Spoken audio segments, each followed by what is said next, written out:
The Gilgo Beach murders, a decade-long hunt for Long Island's serial killer. Hey everyone, welcome back to the channel. Today we're diving into one of the most complex and haunting serial killer cases in recent American history. This is the story of the Gilgo Beach murders, a case that spans more than 3 decades, involves at least 11 victims, and took investigators over 13 years to make an arrest. It's a story about vulnerable women whose lives were tragically cut short, about a community living in fear, and about how modern forensic technology and dogged police work finally brought answers to families who had waited far too long for justice. So settle in, get comfortable, and let's explore this deeply troubling case together. The discovery, December 2010. The story of the Gilgo Beach murders begins, oddly enough, with a different case entirely. On a cold December morning in 2010, Suffolk County police officer John Mallier and his cadaver dog Blue were searching the thick brush along Ocean Parkway on Long Island's South Shore. They weren't looking for the remains that would make international headlines. They were searching for Shannon Gilbert, a 24-year-old woman from New Jersey who had vanished 7 months earlier after making a frantic 22-minute call to emergency services. Ocean Parkway is a desolate stretch of road that runs along the barrier beaches of Long Island's southern coast. It's a place where the Atlantic Ocean meets marshland and dense, almost impenetrable brush. The vegetation grows thick and wild here, creating a natural screen that had for years concealed secrets that would shock the nation. On December 11, 2010, Officer Mallier and Blue were moving slowly along the north side of Ocean Parkway, staying close to the shoulder as they searched. Despite a light dusting of snow and vegetation so thick it seemed impossible to penetrate, Blue suddenly alerted to a scent. The dog led Mallier to a skeleton wrapped in disintegrating burlap. The remains would later be identified as those of Melissa Barthelemy, a 24-year-old woman who had disappeared more than a year earlier. But this was just the beginning. Over the next 2 days, as investigators combed through the area with renewed intensity, they would make 3 more grim discoveries. Within a quarter-mile stretch of that lonely highway, they found the remains of 3 more women, all wrapped in burlap, all positioned within 500 feet of each other. These 4 victims would become known as the Gilgo Four, and their deaths would launch one of the most extensive and frustrating serial killer investigations in Long Island history. The Gilgo Four were Maureen Brainard-Barnes, Melissa Barthelemy, Megan Waterman, and Amber Lynn Costello. Each of these women had advertised escort services on Craigslist. Each had disappeared between 2007 and 2010, and each had been found in remarkably similar circumstances, their bodies bound and wrapped in burlap sacks, hidden in the dense underbrush just off a public highway. The similarities between the cases were immediately striking to investigators. All 4 women were relatively petite, standing between 4 feet 10 inches and 5 feet tall. All 4 had worked as escorts. All 4 had vanished after arranging meetings with clients, and all 4 had been disposed of in the same manner, their bodies carefully concealed but positioned close enough together to suggest a single perpetrator. As the investigation expanded in the spring of 2011, the scope of the horror became even more apparent.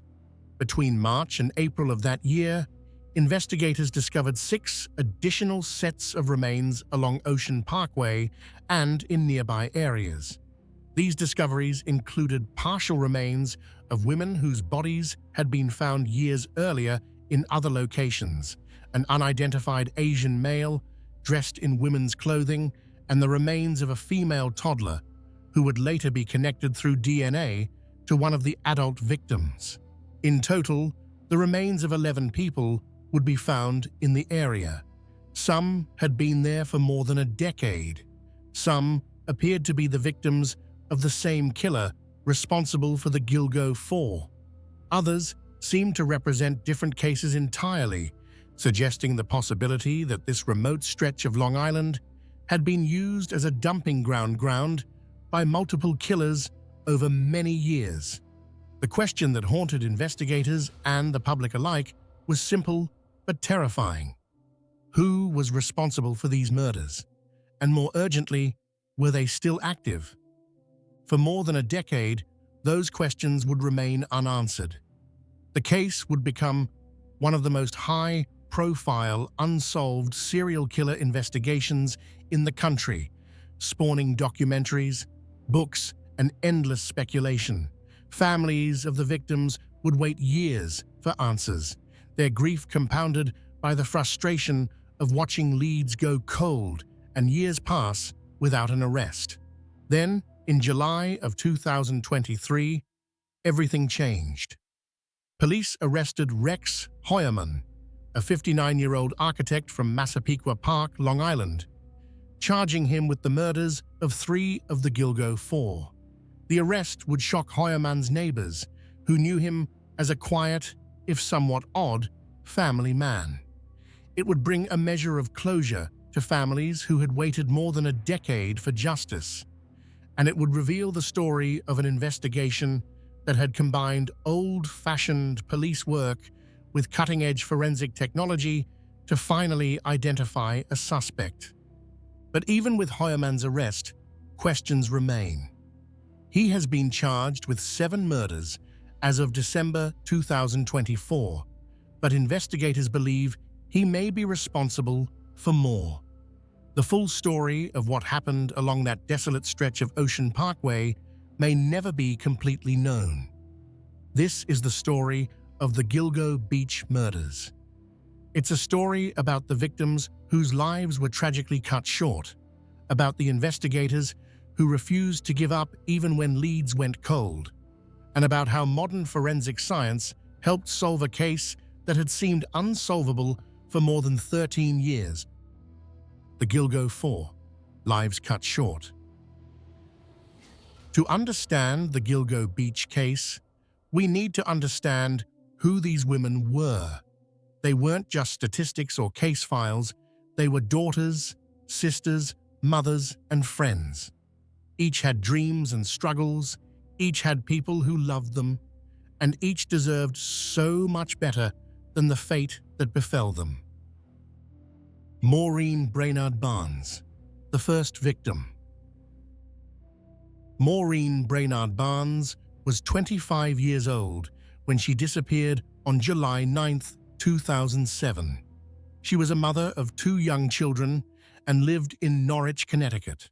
Like many single mothers, Maureen struggled financially, working seasonal jobs and doing whatever she could to provide for her family. When those legitimate options weren't enough, she had turned to sex work, traveling periodically to Manhattan to work as an escort. Maureen was petite, standing just 4 feet 11 inches tall, with a warm smile that her family remembers fondly. She would typically take an Amtrak train from New London, Connecticut, to Grand Central Terminal in Manhattan, where she would check into one of several hotels she regularly used. She would stay for a few days, advertise her services on websites like Craigslist and Backpage under the names Juliana or Marie, and then return home to her children. On July 6, 2007, Maureen made what would be her final trip to Manhattan. She checked into the Super 8 motel at 59 West 46th Street in Midtown. She had been in contact with friends and family, and everything seemed normal. On July 9th, she called a friend in Connecticut and mentioned that she had an out call, meaning she was meeting a client at a location outside the hotel. That was the last time anyone heard from Maureen. Her friend reported her missing to the Norwich Police Department on July 14th, when Maureen failed to return home or make contact. The NYPD assisted with the investigation, eventually taking it over entirely as weeks turned into months, with no sign of Maureen.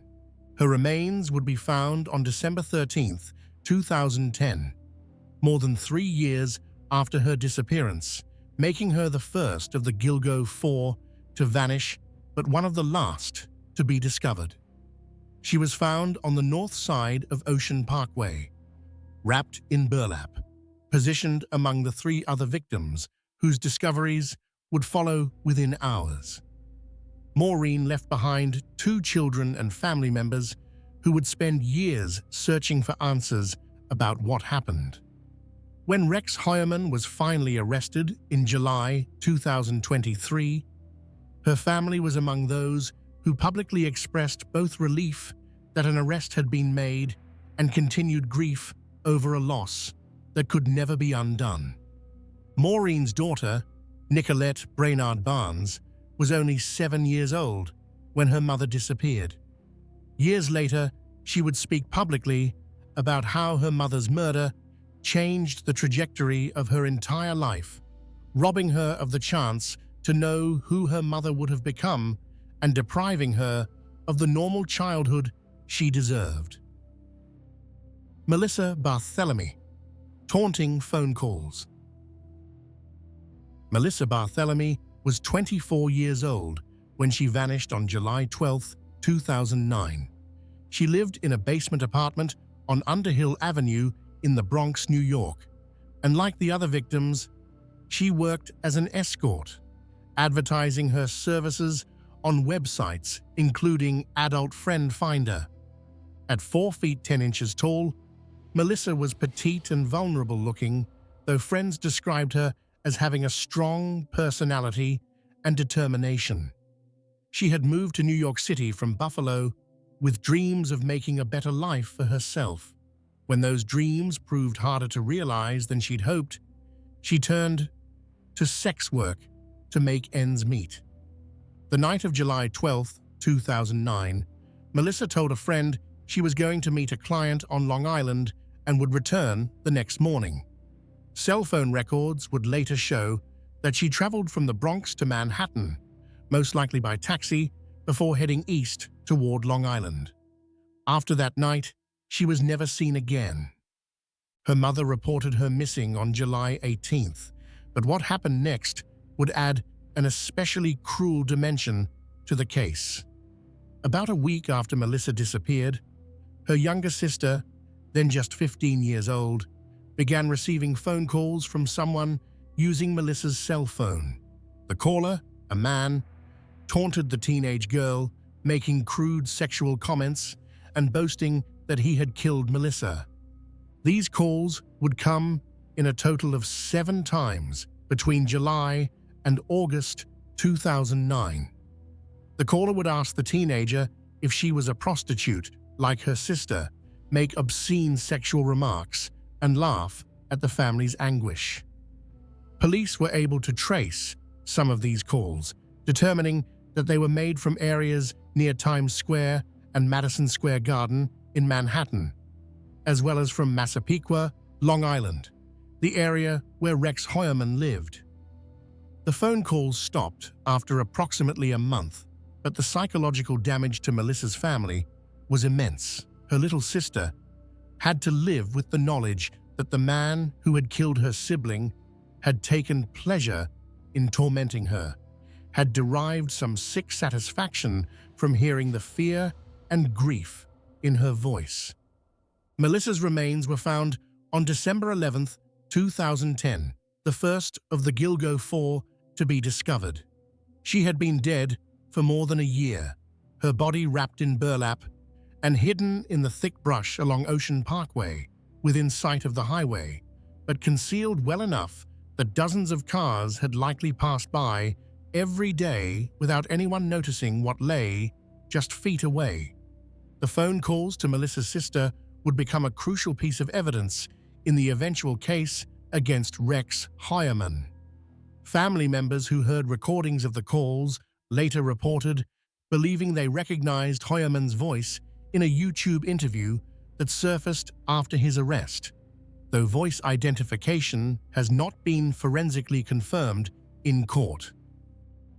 Megan Waterman, a young mother. Megan Waterman was just 22 years old when she disappeared on June 6, 2010. Originally from Maine, Megan had a 3-year-old daughter whom she loved deeply.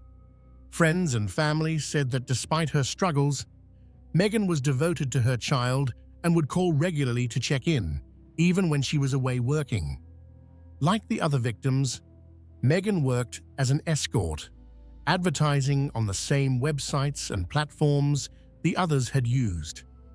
On the evening of June 6th, she was staying at a Holiday Inn Express in Hauppauge, Long Island.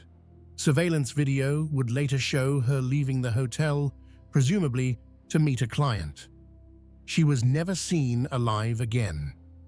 Her family reported her missing on June 8, 2010, when she failed to call and check in on her daughter, as she always did.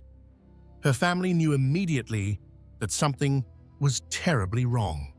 Megan would never have gone this long without contacting her little girl. Megan's disappearance came just a month after Shannon Gilbert's frantic call for help had set in motion the search that would eventually reveal the Gilgo Four. Tragically, Megan vanished during the very period when police were beginning to search for Shannon, unaware that multiple serial predators might be hunting in the same area. Her remains would be found on December 13, 2010, wrapped in burlap like the others, positioned within that horrifying quarter-mile radius where all 4 women had been left. Cell phone records would later show that Megan's phone had traveled to Massapequa Park, with the last known location pinging in that area around 3 in the morning on June 6th, shortly before she disappeared. Prosecutors would later allege that DNA evidence connected Rex Heuermann directly to Megan's murder. A male hair found on the burlap that wrapped her body would be tested using advanced DNA technology, yielding results that prosecutors said were a 99.96% match to Heuermann's DNA profile. Megan's daughter was too young at the time to fully understand what had happened to her mother, but as she's grown older, she's had to grapple with the loss and the knowledge that her mother was taken from her by violence. Victims' rights attorney Gloria Allred, who has represented several of the families, has spoken about the long-lasting trauma inflicted not just on the direct victims, but on the children, siblings, and parents left behind. Amber Lynn Costello, the last of the 4. Amber Lynn Costello was 27 years old when she vanished on September 2, 2010. She lived at 1112 America Avenue in West Babylon, Long Island, sharing a home with 2 men and another woman, all of whom struggled with heroin addiction. Amber, who stood just 4 feet 11 inches tall, worked as an escort to support her addiction and help her roommates do the same. Despite her struggles, people who knew Amber described her as kind and caring. She had multiple tattoos, including one that read "Chaos" on her neck, a butterfly on her lower back, and the name Margaret on her leg. These tattoos would later help investigators identify her remains. On the evening of September the 2nd, Amber arranged to meet a client who would be picking her up from her home. Her roommate, Dave Schuller, later told police that he had seen Amber get into a vehicle driven by a large man he described as looking like an ogre. The man was driving a dark green first-generation Chevrolet Avalanche, a distinctive pickup truck with a unique design. Schuller's description would prove crucial years later when investigators were trying to piece together the identity of the killer. The vehicle he described was relatively uncommon, and the physical description he gave of a very large man, over 6 feet 4 inches tall, with dark bushy hair and large oval-style glasses from the 1970s era, matched Rex Heuermann almost perfectly. Amber never returned home that night. Her roommates, despite their own issues, reported her missing when they realized something was wrong. They knew Amber's routine, knew she would always come back, or at least call to check in. When she didn't, they knew to worry. Her remains were found on December 13, 2010, the same day as Megan Waterman's and Maureen Brainard-Barnes' remains were discovered. Like the others, she was wrapped in burlap, positioned within that narrow stretch of Ocean Parkway that would become synonymous with horror. DNA evidence would later connect Rex Heuermann to Amber's murder as well.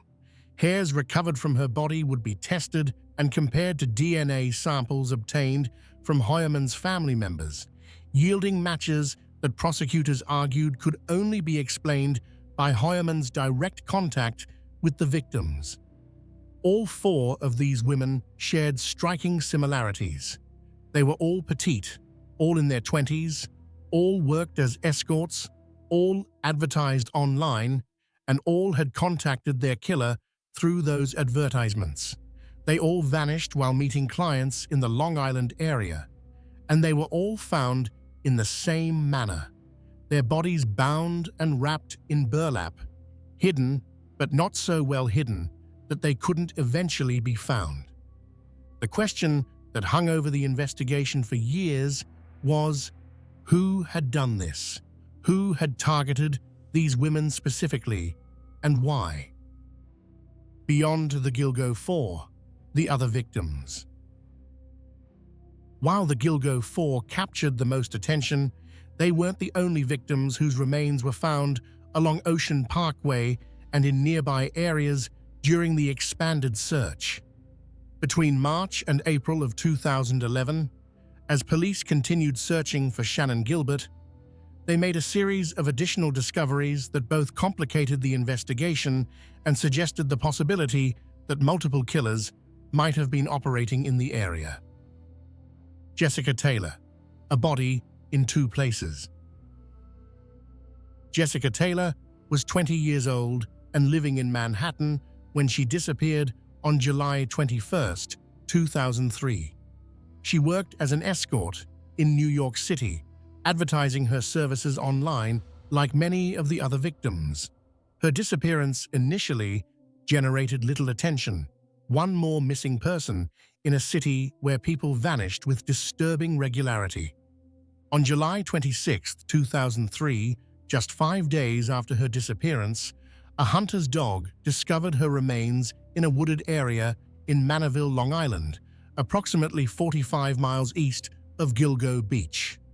But what was found was not a complete body. Jessica's torso had been discovered atop a pile of scrap wood at the end of a paved access road. Her head, arms, and legs were missing. A tattoo on her torso had been mutilated with a sharp instrument, apparently in an attempt to make identification more difficult.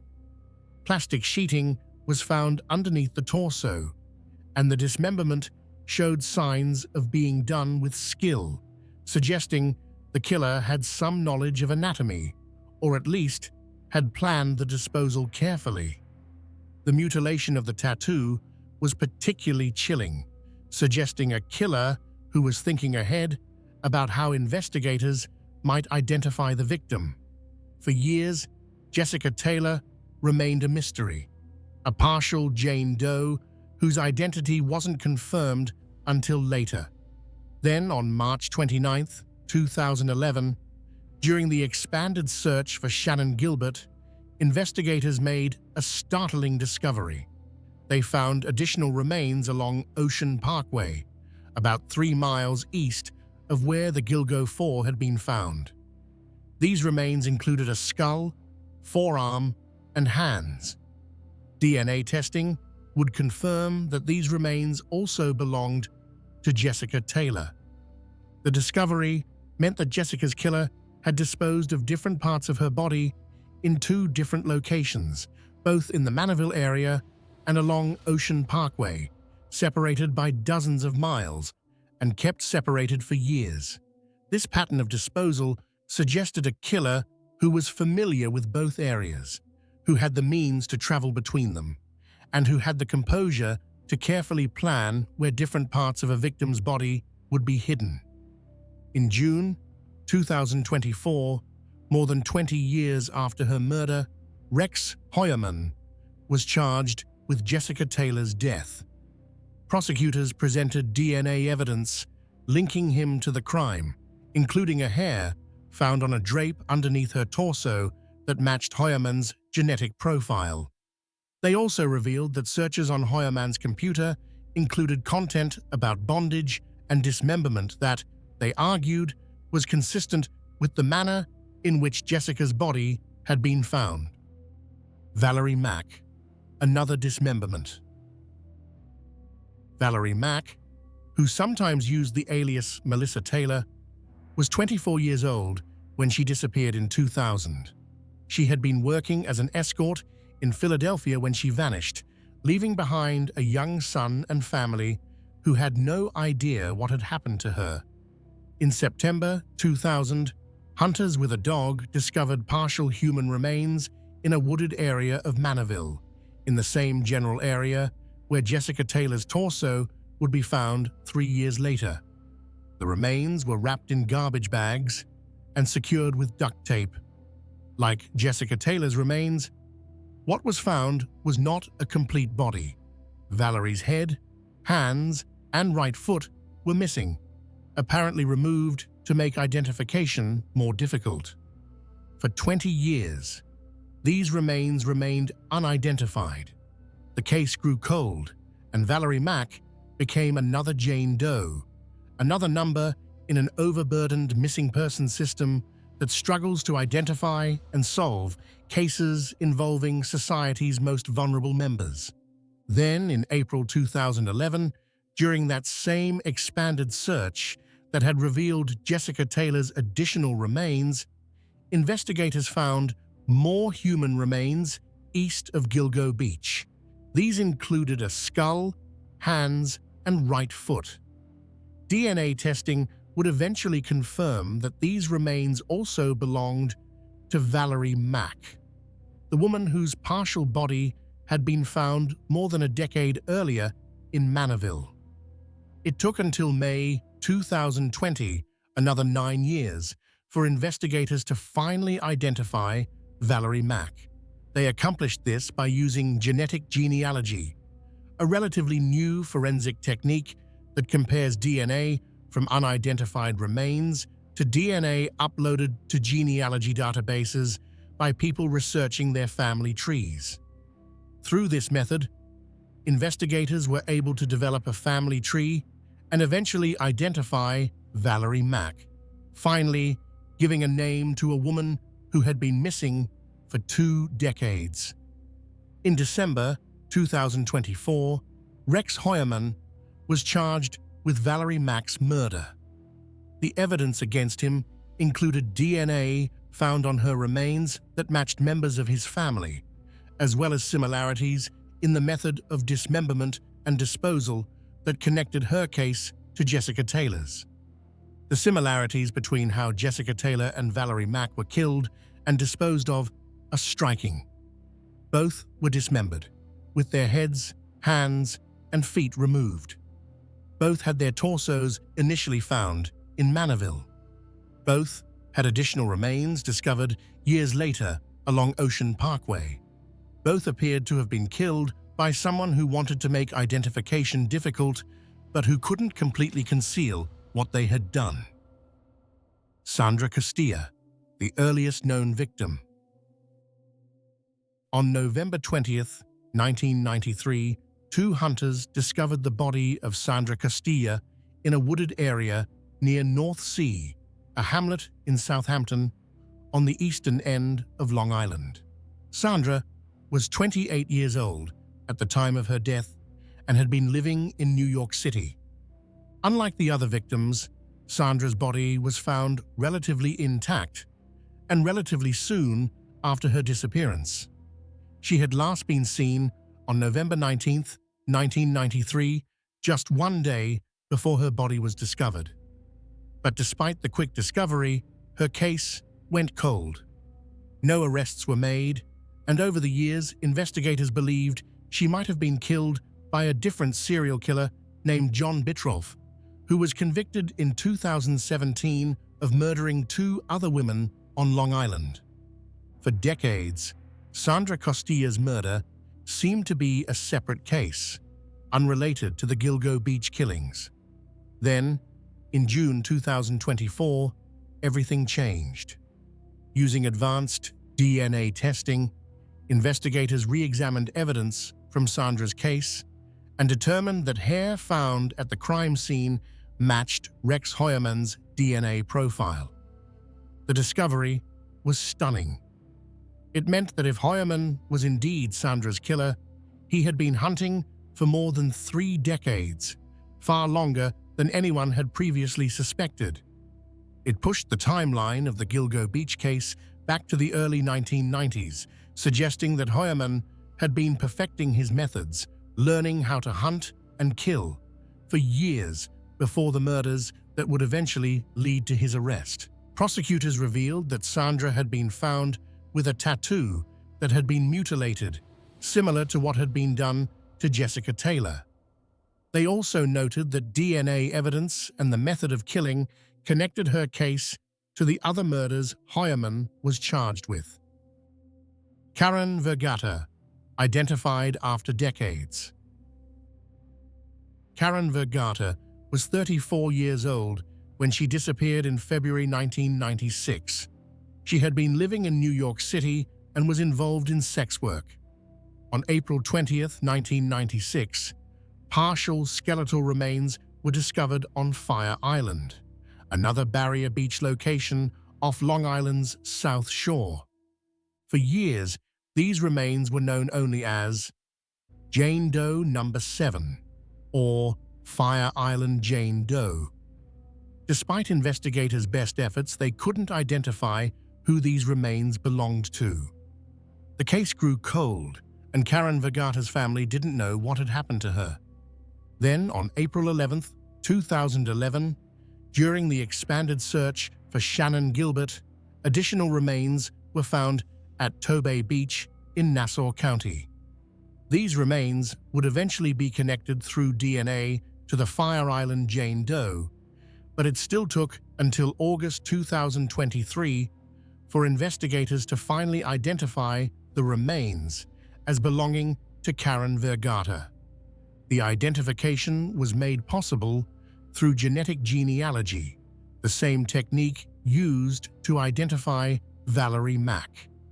By comparing DNA from the remains to genetic profiles in genealogy databases, investigators were able to construct a family tree and eventually determine that the remains belonged to Karen Vergata. As of now, Rex Heuermann has not been charged in Karen Vergata's death, though investigators have indicated that they're continuing to examine possible connections.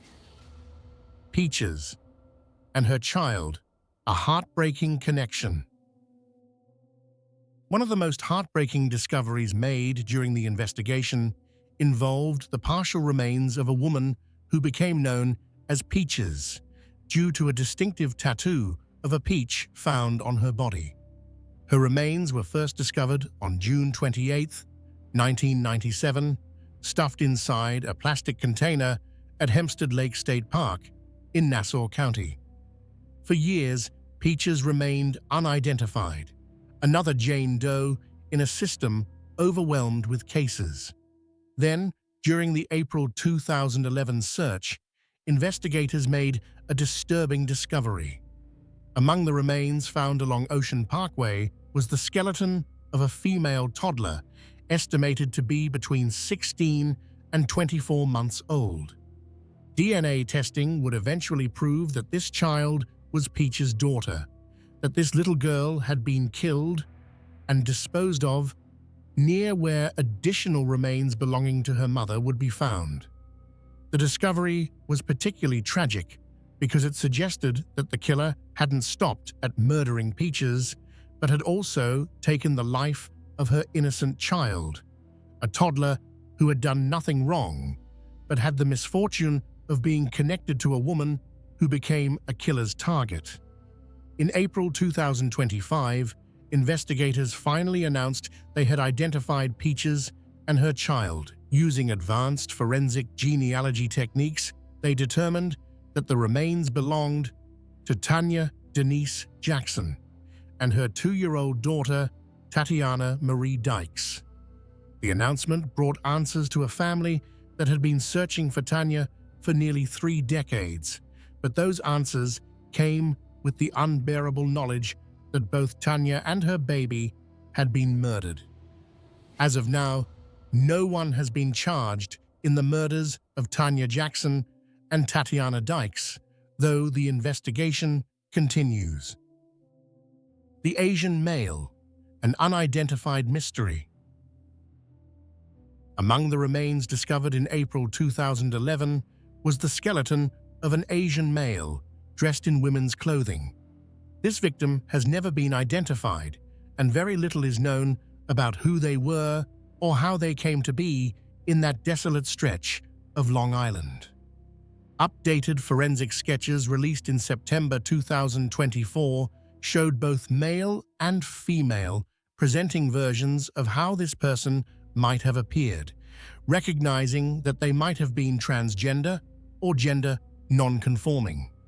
Despite these efforts, no identification has been made, and this victim remains a tragic mystery, someone whose life and death may never be fully understood. The discovery of so many different victims, killed in different ways and at different times, has led to ongoing debate about whether all of these murders were committed by the same person. Some investigators believe that multiple killers used the area as a dumping ground over the years. Others believe that at least some of the cases are connected, possibly all the work of Rex Heuermann, or perhaps 1 or 2 other individuals. What's clear is that this stretch of Long Island became a graveyard for vulnerable people, most of them sex workers, most of them women, all of them people whose lives mattered and who deserved so much better than they got. Shannan Gilbert, the search that changed everything.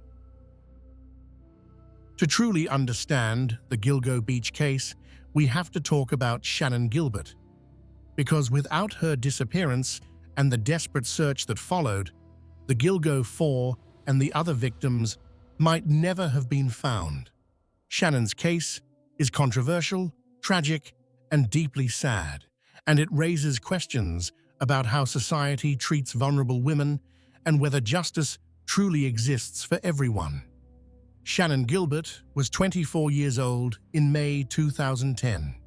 She was from Jersey City, New Jersey, and like many of the other victims in this case, she worked as an escort, advertising her services on Craigslist. She had dreams of being an actress and seemed to be a vibrant, energetic young woman despite the struggles she faced. On the night of April 30th, 2010, going into the early morning hours of May 1st, Shannan traveled from New York City to Long Island with her driver, Michael Pack. Pack, who also served as her security, brought her to meet a client in Oak Beach, a small gated community on Long Island's South Shore, not far from Gilgo Beach. The client was Joseph Brewer, who lived in a modest home in Oak Beach. Shannan went inside to meet with Brewer while Pack waited outside in the car. What happened next would remain mysterious and would ultimately lead to the discovery of a serial killer's dumping ground. At 4:51 in the morning, Shannan called 911 from inside Joseph Brewer's house. The call would last more than 21 minutes, though significant portions of it contained only silence or dead audio. In the parts where Shannon could be heard, she sounded terrified, alternating between calm, slurred speech and outright screaming. "There's somebody after me," she told the dispatcher, her voice rising in panic. "There's somebody after me." The dispatcher tried to get Shannon to say where she was, tried to understand what was happening, but Shannon seemed unable or unwilling to provide clear information. At various points on the call, Brewer and Pack could be heard trying to calm her down, trying to understand what had frightened her so badly. Eventually, Shannon ran from Brewer's house, still on the phone with 911, still screaming that someone was trying to kill her. She ran toward the home of Gus Coletti, a retired insurance fraud investigator who had lived in Oak Beach for more than 30 years. Coletti was shaving in his bathroom around 5 in the morning when he heard someone banging on his door and screaming for help. When he opened the door, he found Shannon Gilbert, terrified and incoherent, staring at him and crying out for help. Coletti could hear her 911 call still active, could hear the dispatcher on the other end trying to understand what was happening. "What's the matter?" Coletti asked her. Shannon wouldn't answer, just kept staring at him and repeating, "Help me, help me, help me." Coletti called 911 himself, telling the dispatcher that there was a young girl, maybe 14 years old, he thought, running around screaming with some guy chasing after her. When he told Shannon that the police were on their way, that she should sit down and wait, she suddenly turned and ran from his property, disappearing into the night. Shannon ran next to the home of Barbara Brennan, another Oak Beach resident, where she banged on the door. Brennan also called 911, reporting a woman screaming for help outside her home. But by the time police arrived, around 5:40 in the morning, Shannon Gilbert had vanished. Officers responding to the calls knew nothing about Shannon's 21-minute 911 call. Due to a communication breakdown, that call had been transferred to New York State Police when Shannon couldn't say exactly where she was, and the local Suffolk County officers who responded to Coletti's and Brennan's calls had no idea that the woman they were looking for had been calling for help for more than 20 minutes. When they arrived and found no sign of Shannon, they assumed she had left the area with her driver. They conducted a brief search, but found nothing. It would take nearly a month for police to connect Shannon's desperate call to the missing persons report her family had filed in New Jersey, where Shannon lived. By then, Shannon Gilbert had been missing for weeks, and the trail had gone cold. Shannon's mother, Mary Gilbert, refused to give up. She filed missing persons reports, contacted the media, and pressured police to search for her daughter. Mary knew something terrible had happened, knew her daughter wouldn't have just disappeared without a trace. She believed Shannon had been murdered, and she was determined to find out what happened. In December 2010, 7 months after Shannon's disappearance, Officer John Mallier and his cadaver dog Blue were searching the area around Ocean Parkway looking for any trace of Shannon.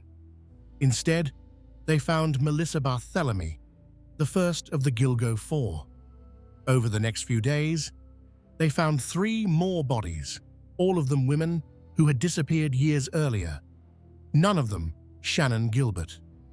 The search for Shannon expanded throughout 2011 as investigators combed the area.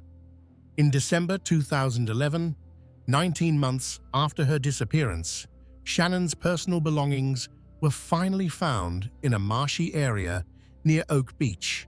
Her purse, cell phone, shoes, and even her jeans were discovered, all in a remote area about 8 miles from Gilgo Beach.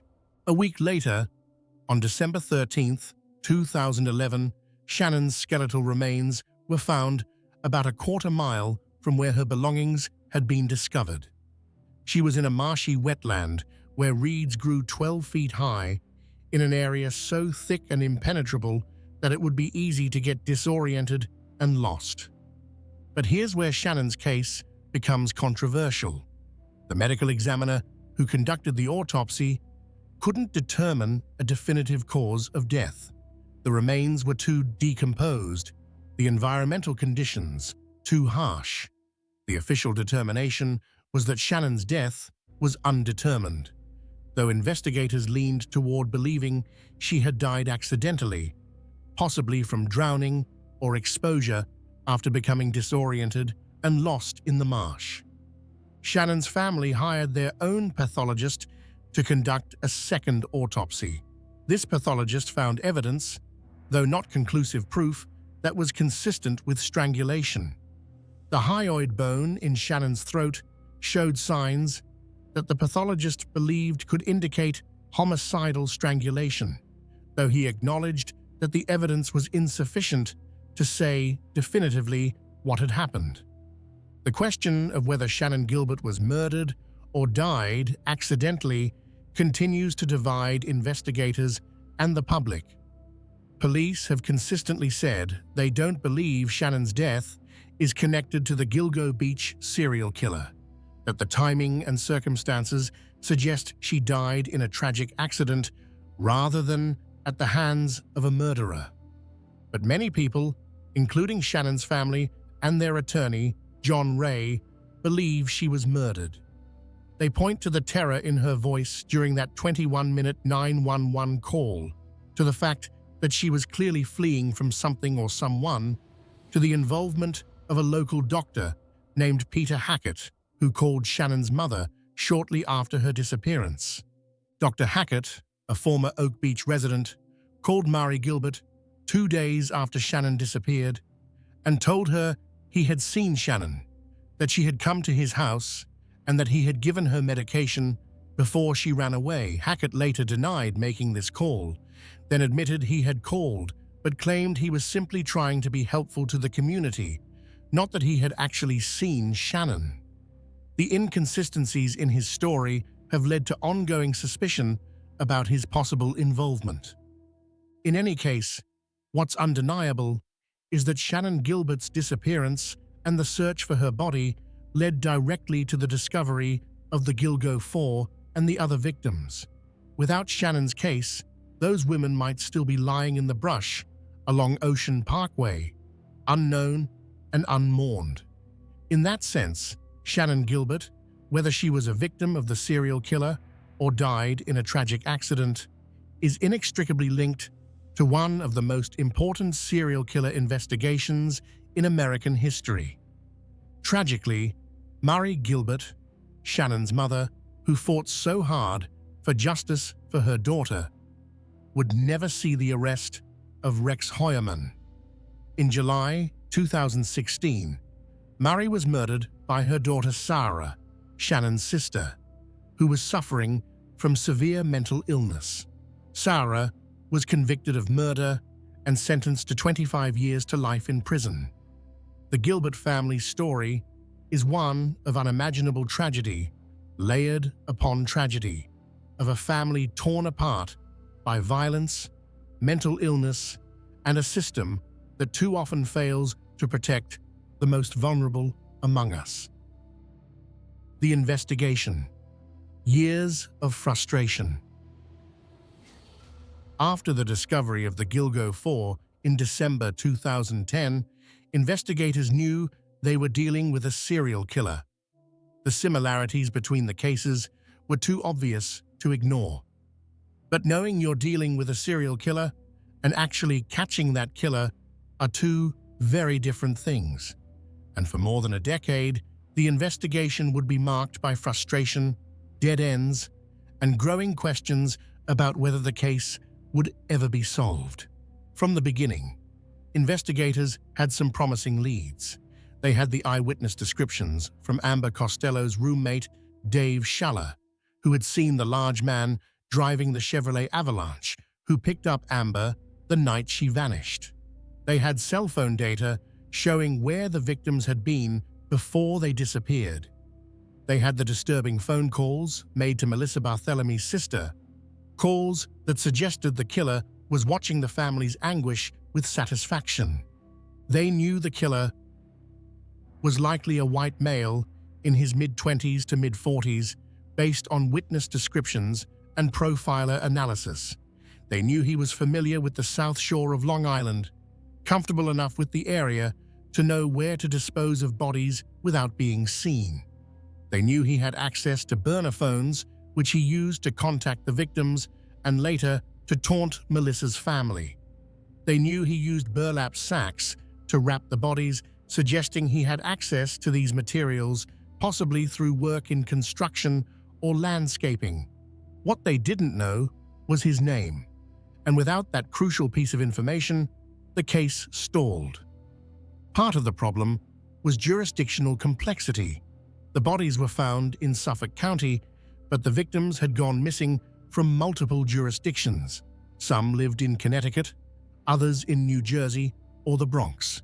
Some disappeared in Manhattan, others in Long Island. Coordinating between multiple police departments, each with their own procedures and priorities, slowed the investigation. But there was another problem, one that would come to significantly compromise the investigation in its early years: corruption and dysfunction within the Suffolk County Police Department and District Attorney's Office. Suffolk County Police Chief James Burke was a controversial figure who had a history of internal affairs complaints against him. When the FBI offered to assist with the Gilgo Beach investigation in 2011, Burke refused, cutting off federal involvement and limiting the investigation to local resources. This decision would prove costly, as it prevented the case from benefiting from the FBI's extensive experience with serial killer investigations and their sophisticated forensic capabilities. Burke's motivations for refusing federal help remain unclear, but his subsequent downfall shed light on the dysfunction that plagued Suffolk County law enforcement during this period. In 2012, Burke beat a man who had stolen a duffel bag from Burke's official vehicle. The bag contained pornography and sex toys, and Burke allegedly committed this assault to prevent this embarrassing information from becoming public. Then, District Attorney Thomas Spota helped Burke cover up the assault, intimidating witnesses and obstructing the federal investigation into Burke's conduct. In 2016, both Burke and Spota were arrested on federal charges. Burke was convicted of civil rights violations and conspiracy to obstruct justice, sentenced to 46 months in prison. Spota was convicted of obstruction of justice and other charges in 2019, sentenced to 5 years in federal prison. The corruption at the highest levels of Suffolk County law enforcement meant that during the crucial early years of the Gilgo Beach investigation, when leads were freshest and the trail was warmest, the investigation was hampered by leadership more concerned with protecting their own interests than solving murders. For years, the case languished. The phone calls to Melissa's sister provided some leads, with investigators triangulating the calls to Massapequa and Manhattan. But without more specific information, they couldn't narrow down a suspect.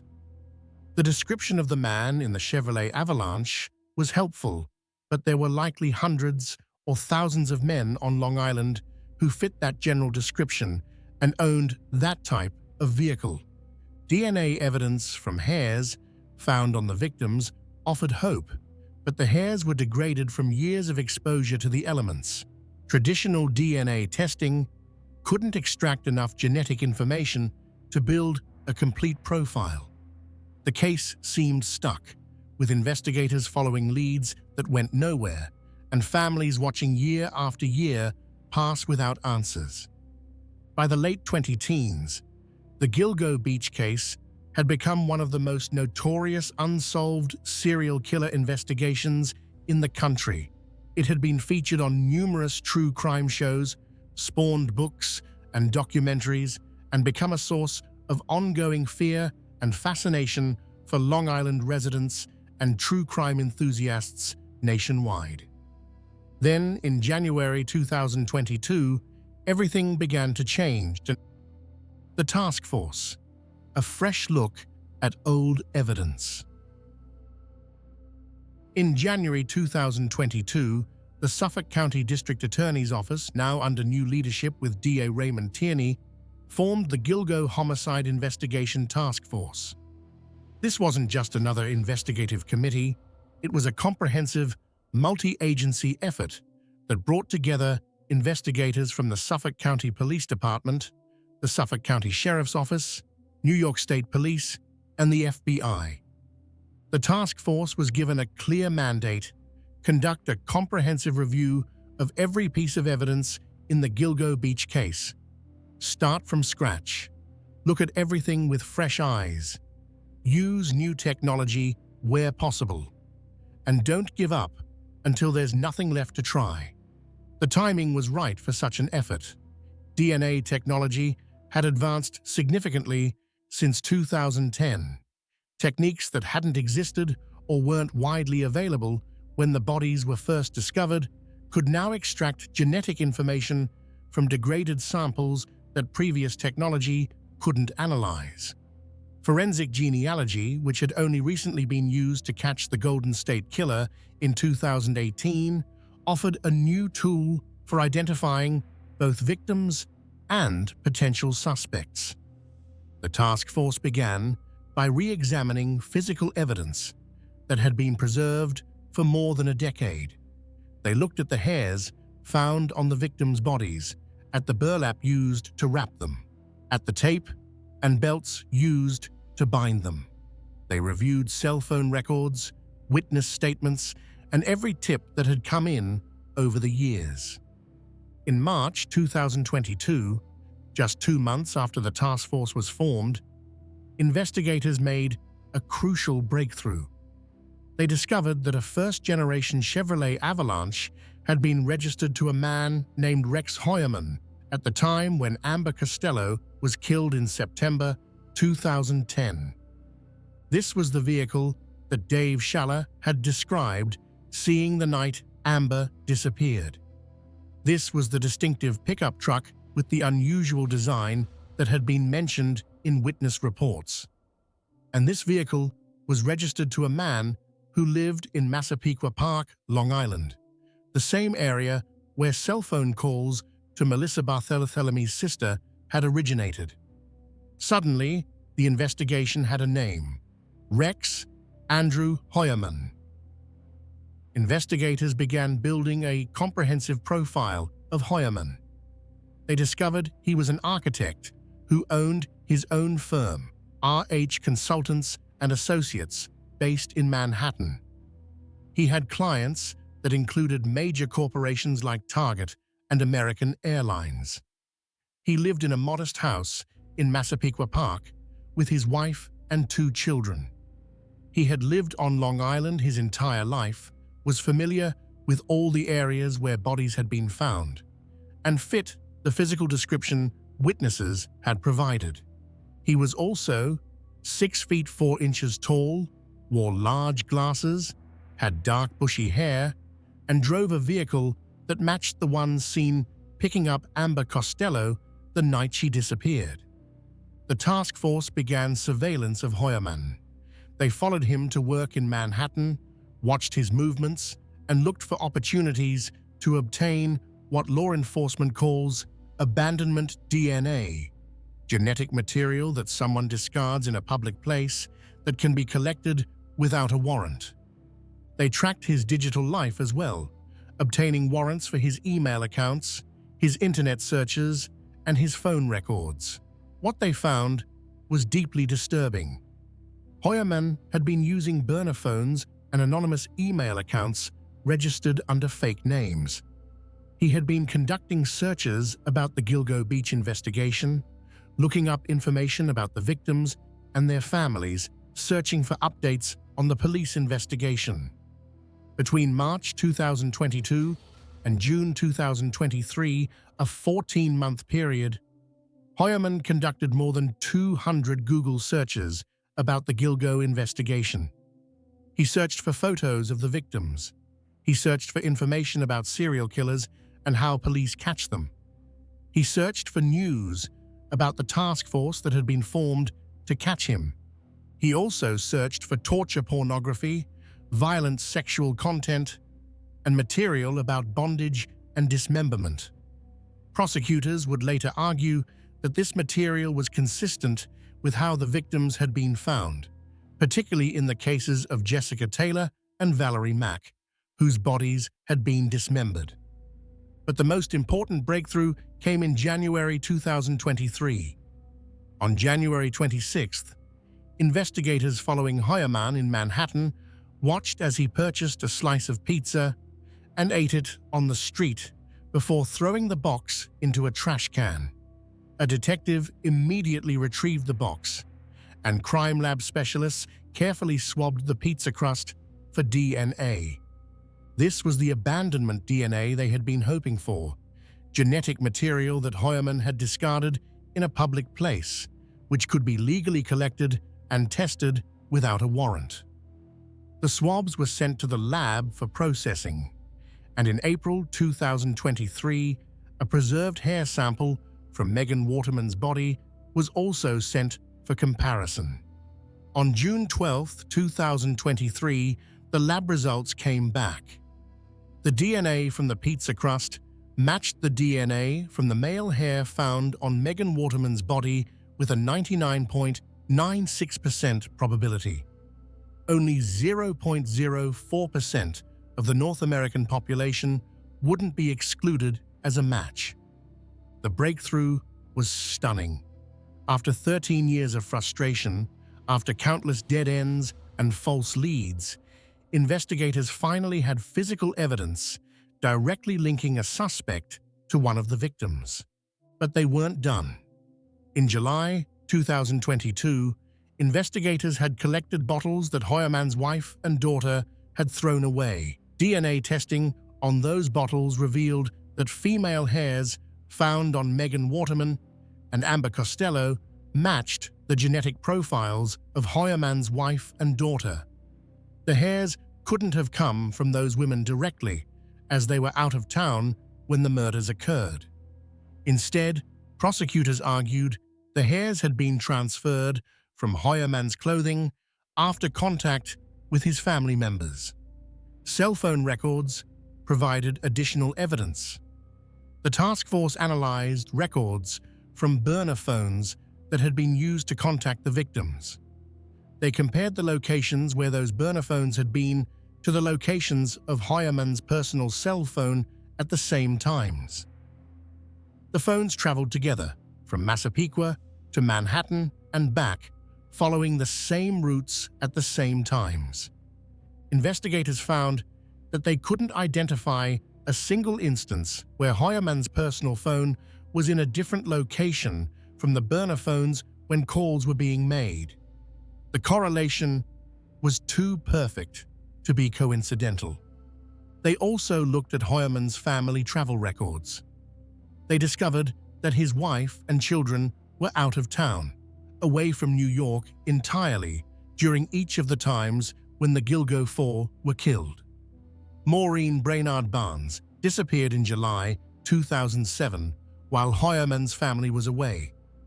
Melissa Barthelemy vanished in July 2009 during another family trip.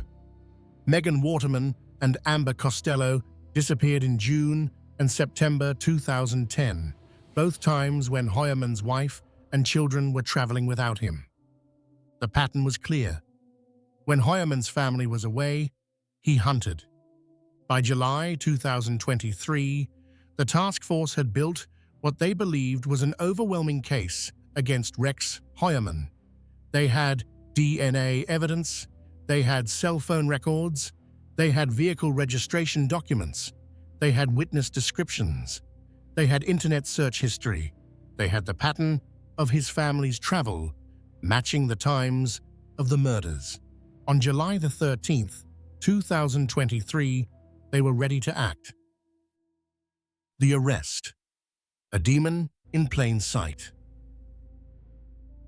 On the evening of July the 13th, 2023, Rex Heuermann left his architectural office on Fifth Avenue in Manhattan and headed toward the street. It was a typical summer evening in Midtown, the sidewalks crowded with people heading home from work or out for dinner. Heuermann blended into the crowd, just another businessman finishing his day. Then suddenly, he was surrounded. Suffolk County police officers, New York State Police, and FBI agents moved in, taking Heuermann into custody right there on the street. He didn't resist, didn't run, didn't try to fight. He simply stood there, this massive man in glasses, as officers handcuffed him and placed him under arrest. At the same time, a large force of police vehicles descended on Heuermann's home in Massapequa Park. His wife and children weren't there. They had left the property earlier. But neighbors came out to watch in shock, as dozens of officers surrounded the modest house where the Heuermann family had lived for years. One neighbor later described the house as looking like a dump, noting that it stood out on the otherwise neat residential street. But Heuermann had lived there his entire life. It was the house where he had grown up, where he had raised his own children, and where, prosecutors would later allege, he had planned and perhaps even committed some of his murders. The arrest sent shockwaves through Massapequa Park. Neighbors who had lived near Heuermann for years or even decades couldn't believe what they were hearing. They described him as quiet, if a bit odd. He was a large man, hard to miss at 6'4", and he seemed to keep to himself. But he wasn't someone anyone would have suspected of being a serial killer. Actor Billy Baldwin, who had graduated from the same high school as Heuermann in 1981, tweeted his shock at learning that a former classmate had been arrested as the Gilgo Beach serial killer. He described Heuermann as having been quiet, a family man, an architect, an average guy. But prosecutors had a very different characterization of Rex Heuermann. At a press conference the day after the arrest, Suffolk County District Attorney Raymond Tierney and Police Commissioner Rodney Harrison laid out the evidence against Heuermann in stark terms. Rex Heuermann is a demon that walks among us, Commissioner Harrison said, a predator that ruined families. Tierney presented the DNA evidence, the cell phone records, the witness descriptions, the internet searches. He revealed that Heuermann had used burner phones and fake email addresses to arrange meetings with sex workers. He showed selfies that Heuermann had taken of himself, apparently to send to women he was trying to solicit.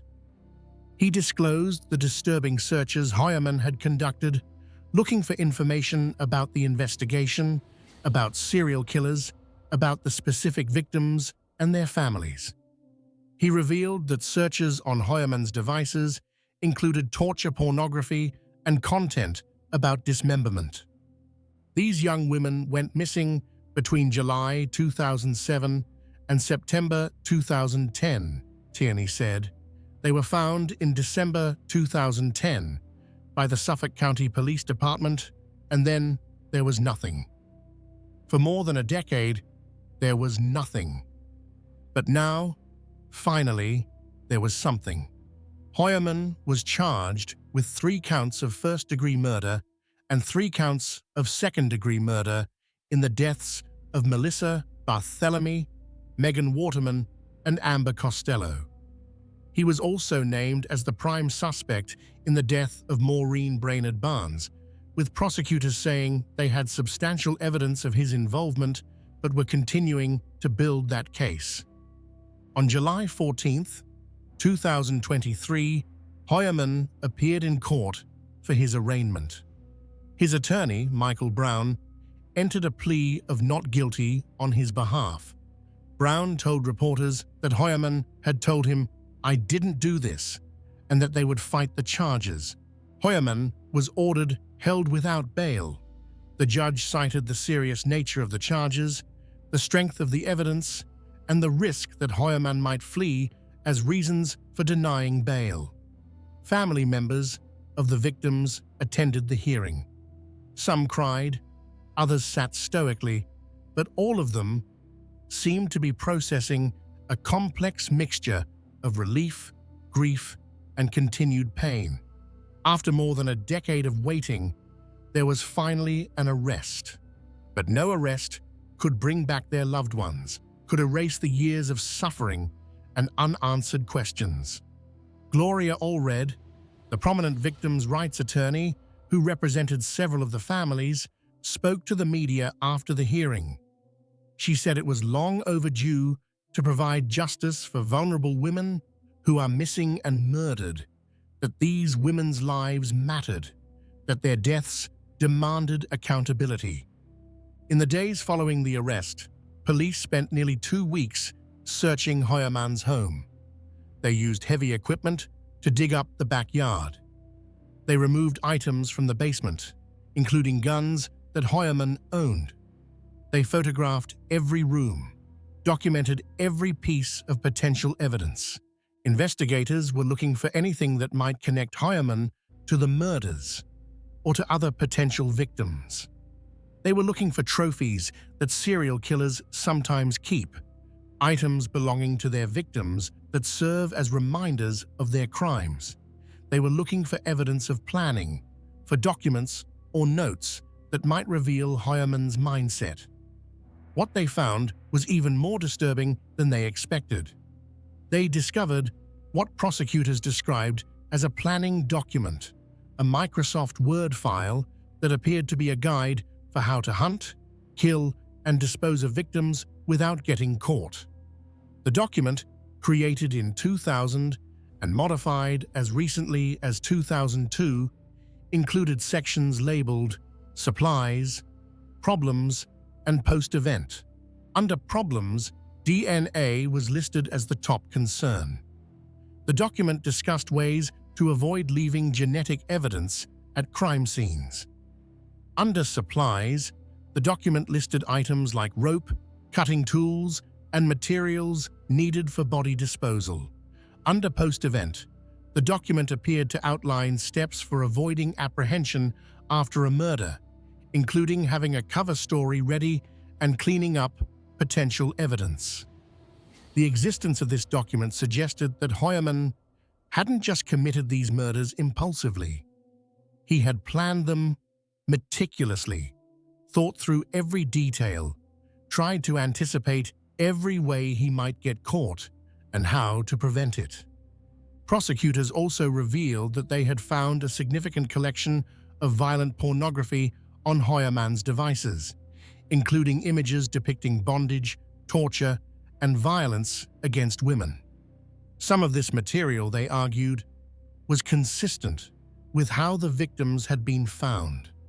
As the evidence mounted, public perception of Rex Heuermann began to shift. Neighbors who had initially described him as quiet and ordinary began to recall unsettling incidents.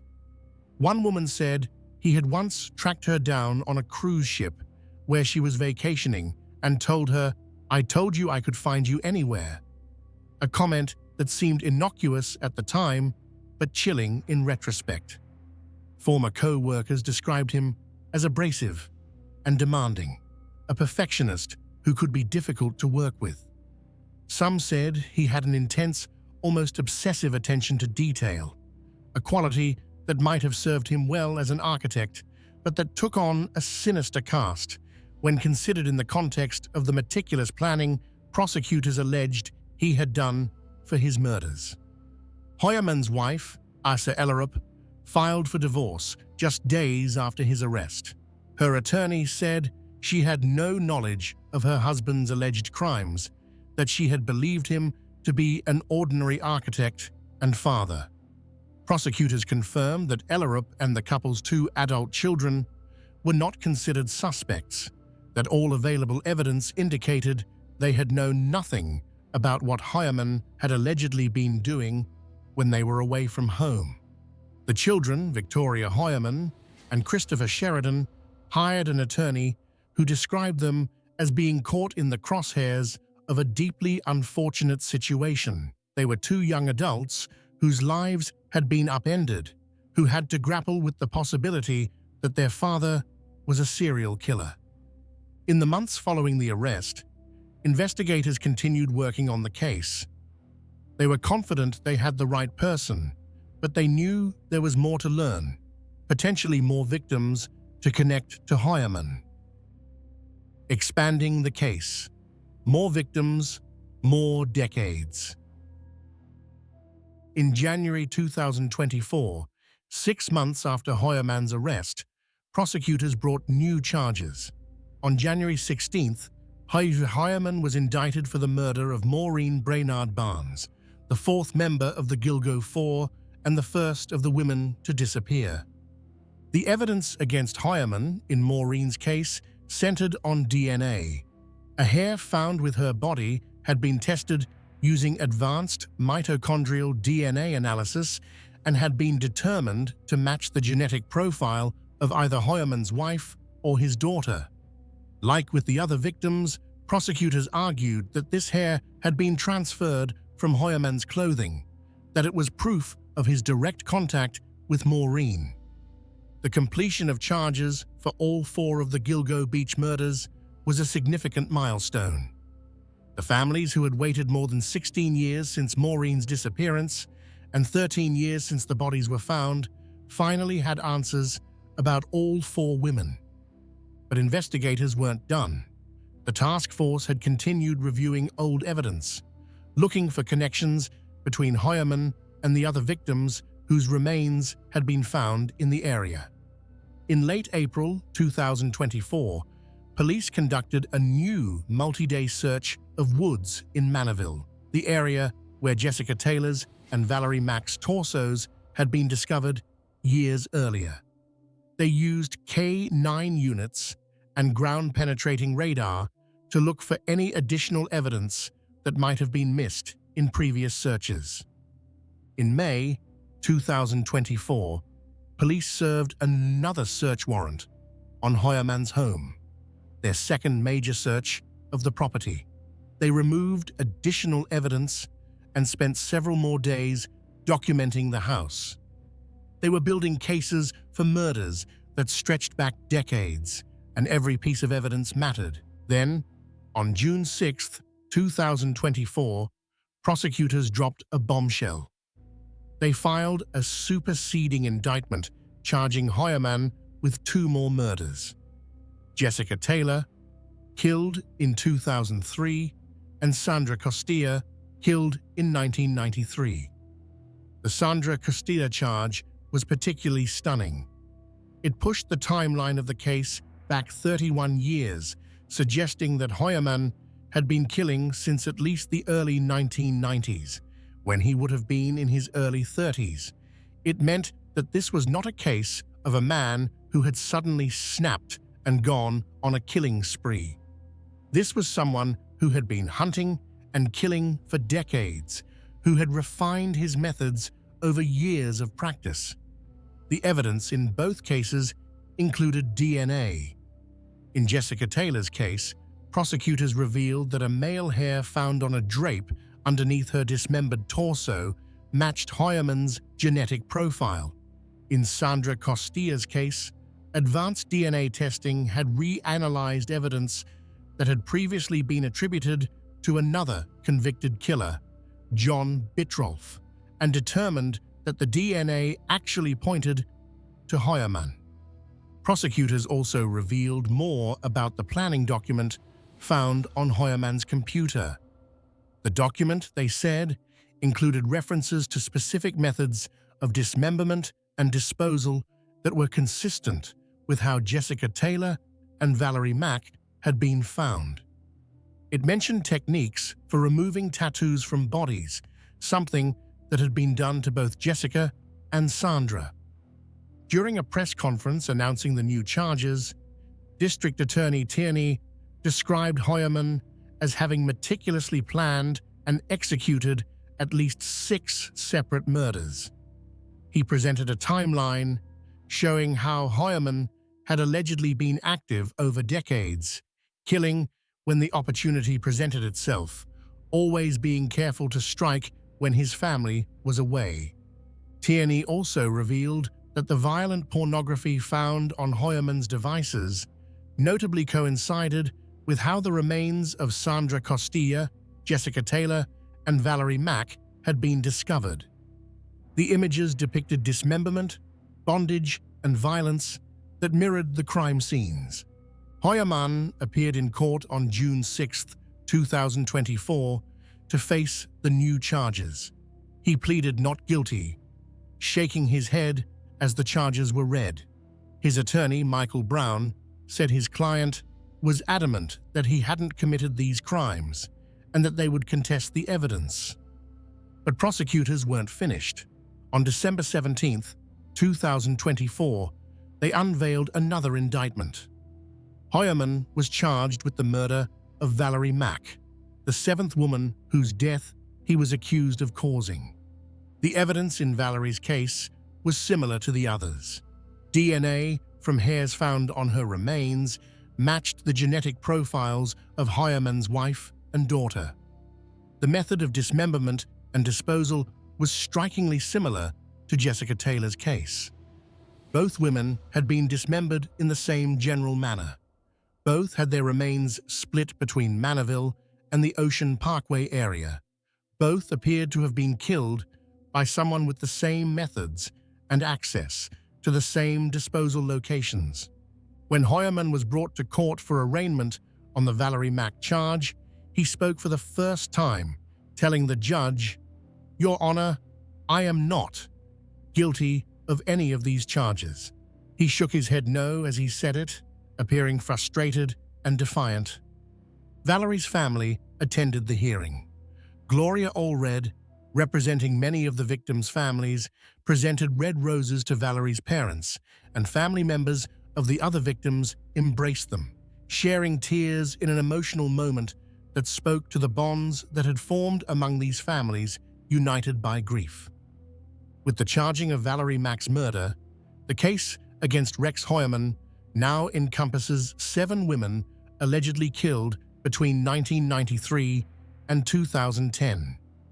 The victims span 3 decades, multiple locations, and different methods of disposal. But prosecutors argue they are all connected by the same perpetrator, a man who they allege hunted vulnerable women, killed them when his family was away, and disposed of their bodies in areas he knew well. The sheer scope of the alleged crimes is staggering. If prosecutors' charges are proven at trial, Rex Heuermann would represent one of the most prolific serial killers in New York history, a man who allegedly operated in plain sight for more than 3 decades while maintaining a seemingly normal life as an architect, husband, and father. The evidence: building a case. The case against Rex Heuermann relies on multiple types of evidence, each piece adding to a comprehensive picture that prosecutors argue can only point to one conclusion: that Heuermann is responsible for at least 7 murders spanning 3 decades. DNA evidence. The DNA evidence is perhaps the most compelling aspect of the prosecution's case. Using advanced forensic techniques, including mitochondrial DNA analysis and whole genome sequencing, investigators were able to extract genetic information from hairs that had been preserved for years but were too degraded for traditional DNA testing. The key breakthrough came from a technique called whole genome sequencing, which analyzes the complete genetic code rather than just specific markers. This technique has never been used before in a New York courtroom, and its admissibility has been the subject of extensive legal arguments. In March 2025, a judge began a Fry hearing, a legal proceeding designed to determine whether this new scientific technique meets the standard for admissibility in court.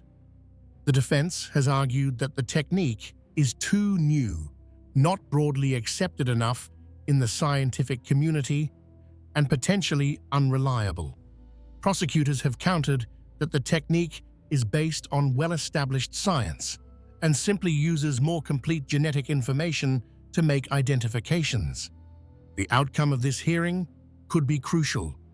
If the judge rules that the whole genome sequencing results are admissible, prosecutors will be able to present DNA evidence linking Heuermann to multiple victims.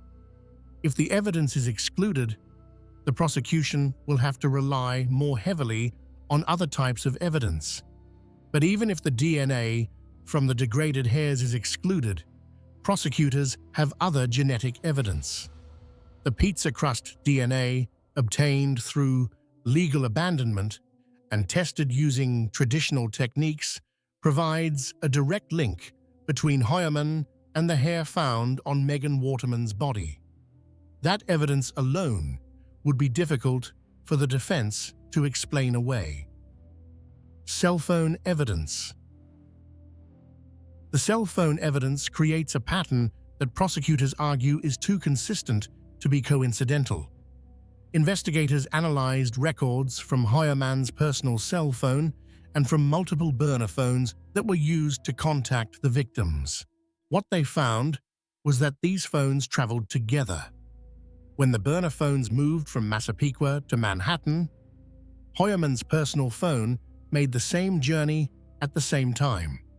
When calls were placed from the burner phones, Heuermann's personal phone was in the same location at the same moment. Investigators couldn't find a single instance where Heuermann's phone was somewhere else when the burner phones were active.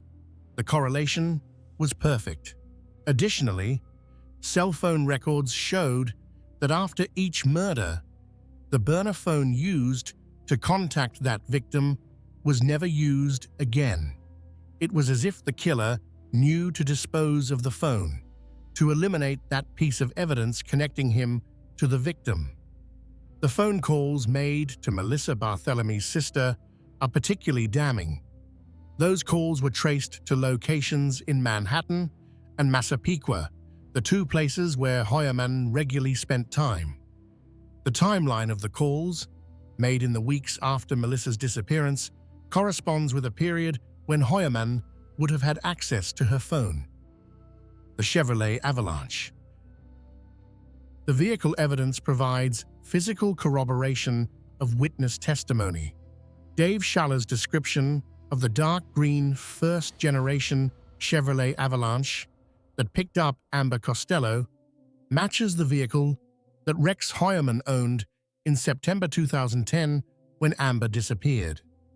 This wasn't a common vehicle. The first-generation Chevrolet Avalanche, produced between 2002 and 2006, had a distinctive design with a unique rear panel that witnesses specifically remembered. It was this distinctive feature that made Schaller's description so valuable. When investigators searched vehicle registration databases, they found that Heuermann had owned exactly this type of vehicle at the time of the murders. The vehicle has since been located in South Carolina, where Heuermann owns property and has been seized for forensic examination. Internet search history. The internet searches found on Heuermann's devices paint a disturbing picture of a man obsessed with the investigation into his own crimes and with violent sexual content. Over a 14-month period between March 2022 and June 2023, Heuermann conducted more than 200 searches related to the Gilgo Beach investigation. He looked up news articles about the case. He searched for information about the victims and their families. He looked for updates on the task force that had been formed to catch him. He also searched for information about serial killers and how they are caught. He looked up details about how police use DNA evidence, cell phone tracking, and other forensic techniques. Prosecutors have argued these searches suggest someone trying to stay one step ahead, attempting to understand how investigators might be closing in on him. The violent pornography found on his devices is also significant to the prosecution's case. Prosecutors argue that the content, which depicted bondage, torture, dismemberment, and violence against women, appears consistent with how several victims were found.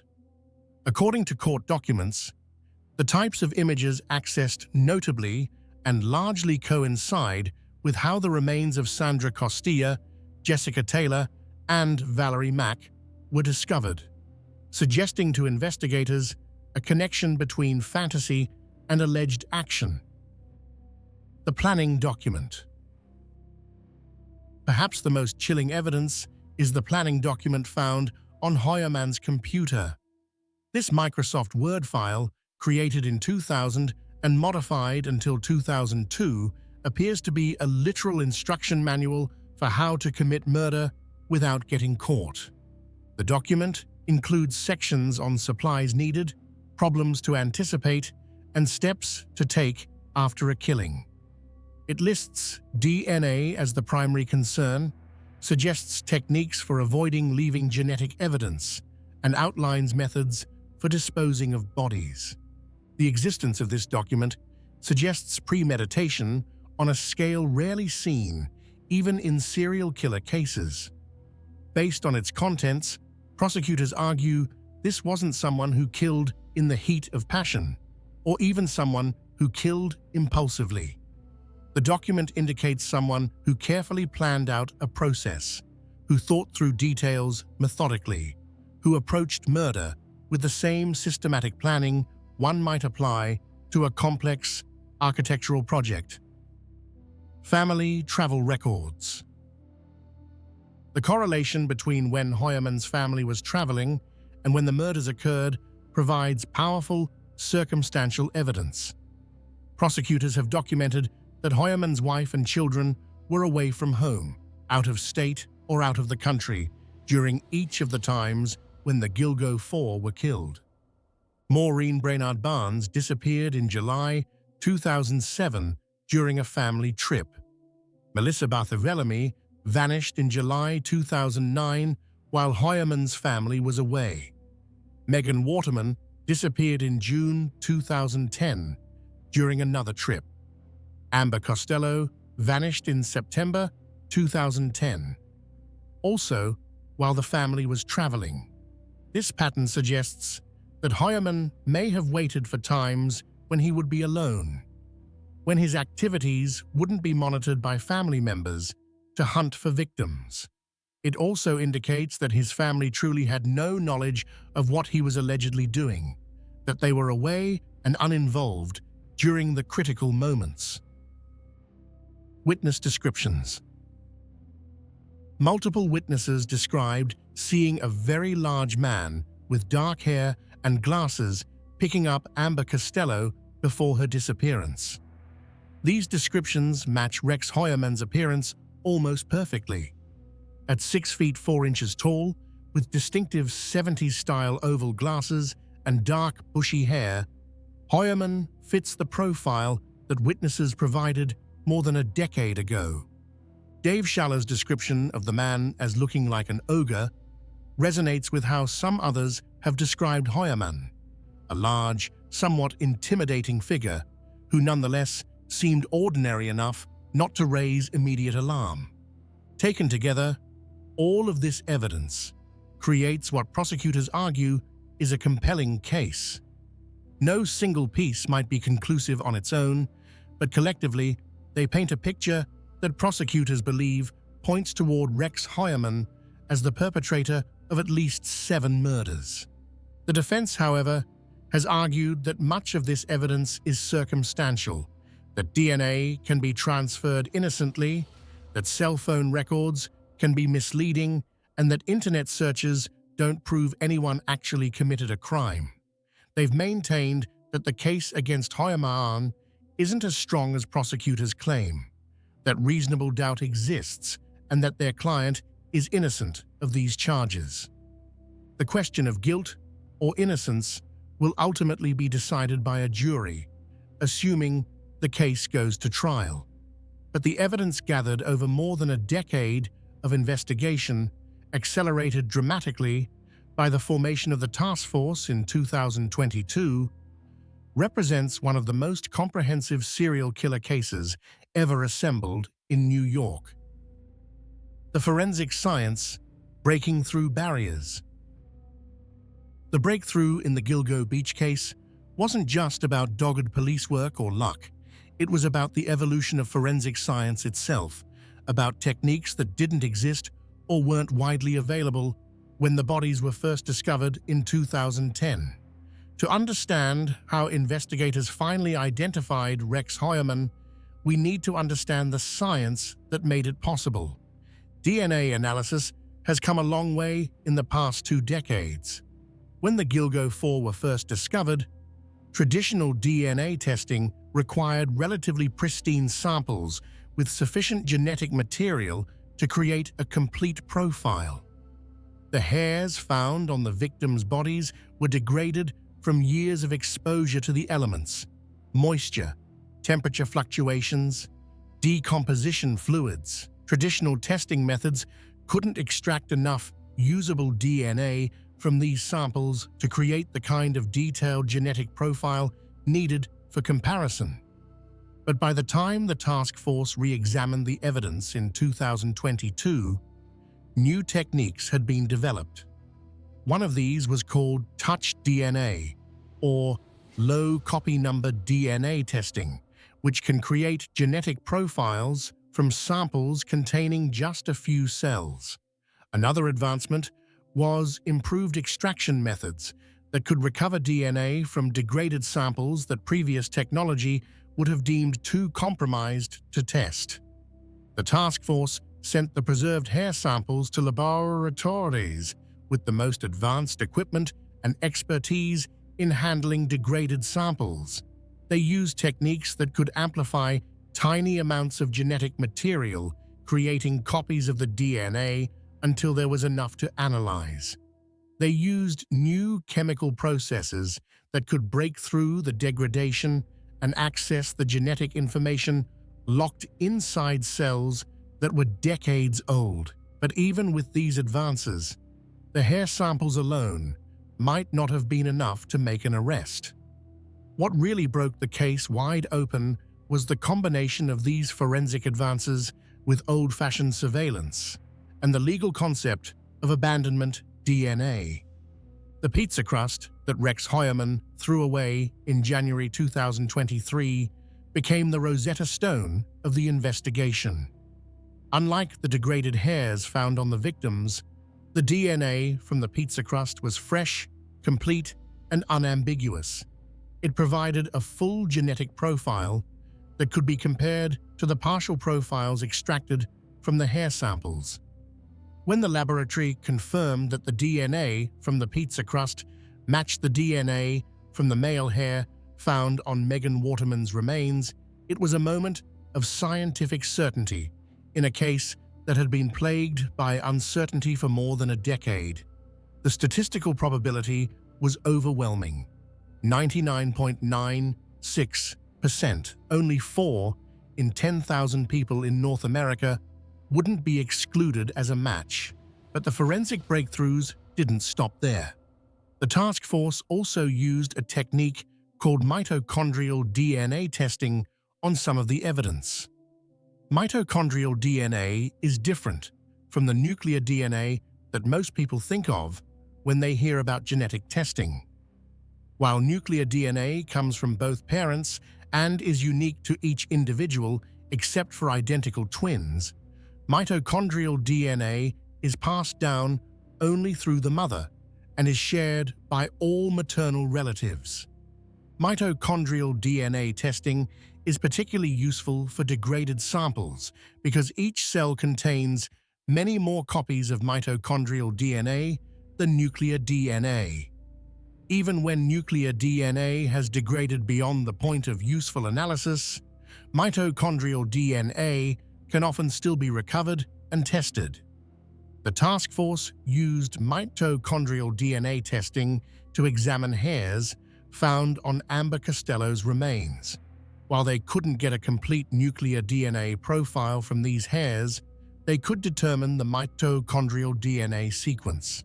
Then they compared this sequence to the mitochondrial DNA from samples collected from Heuermann's wife and daughter after they had thrown away bottles.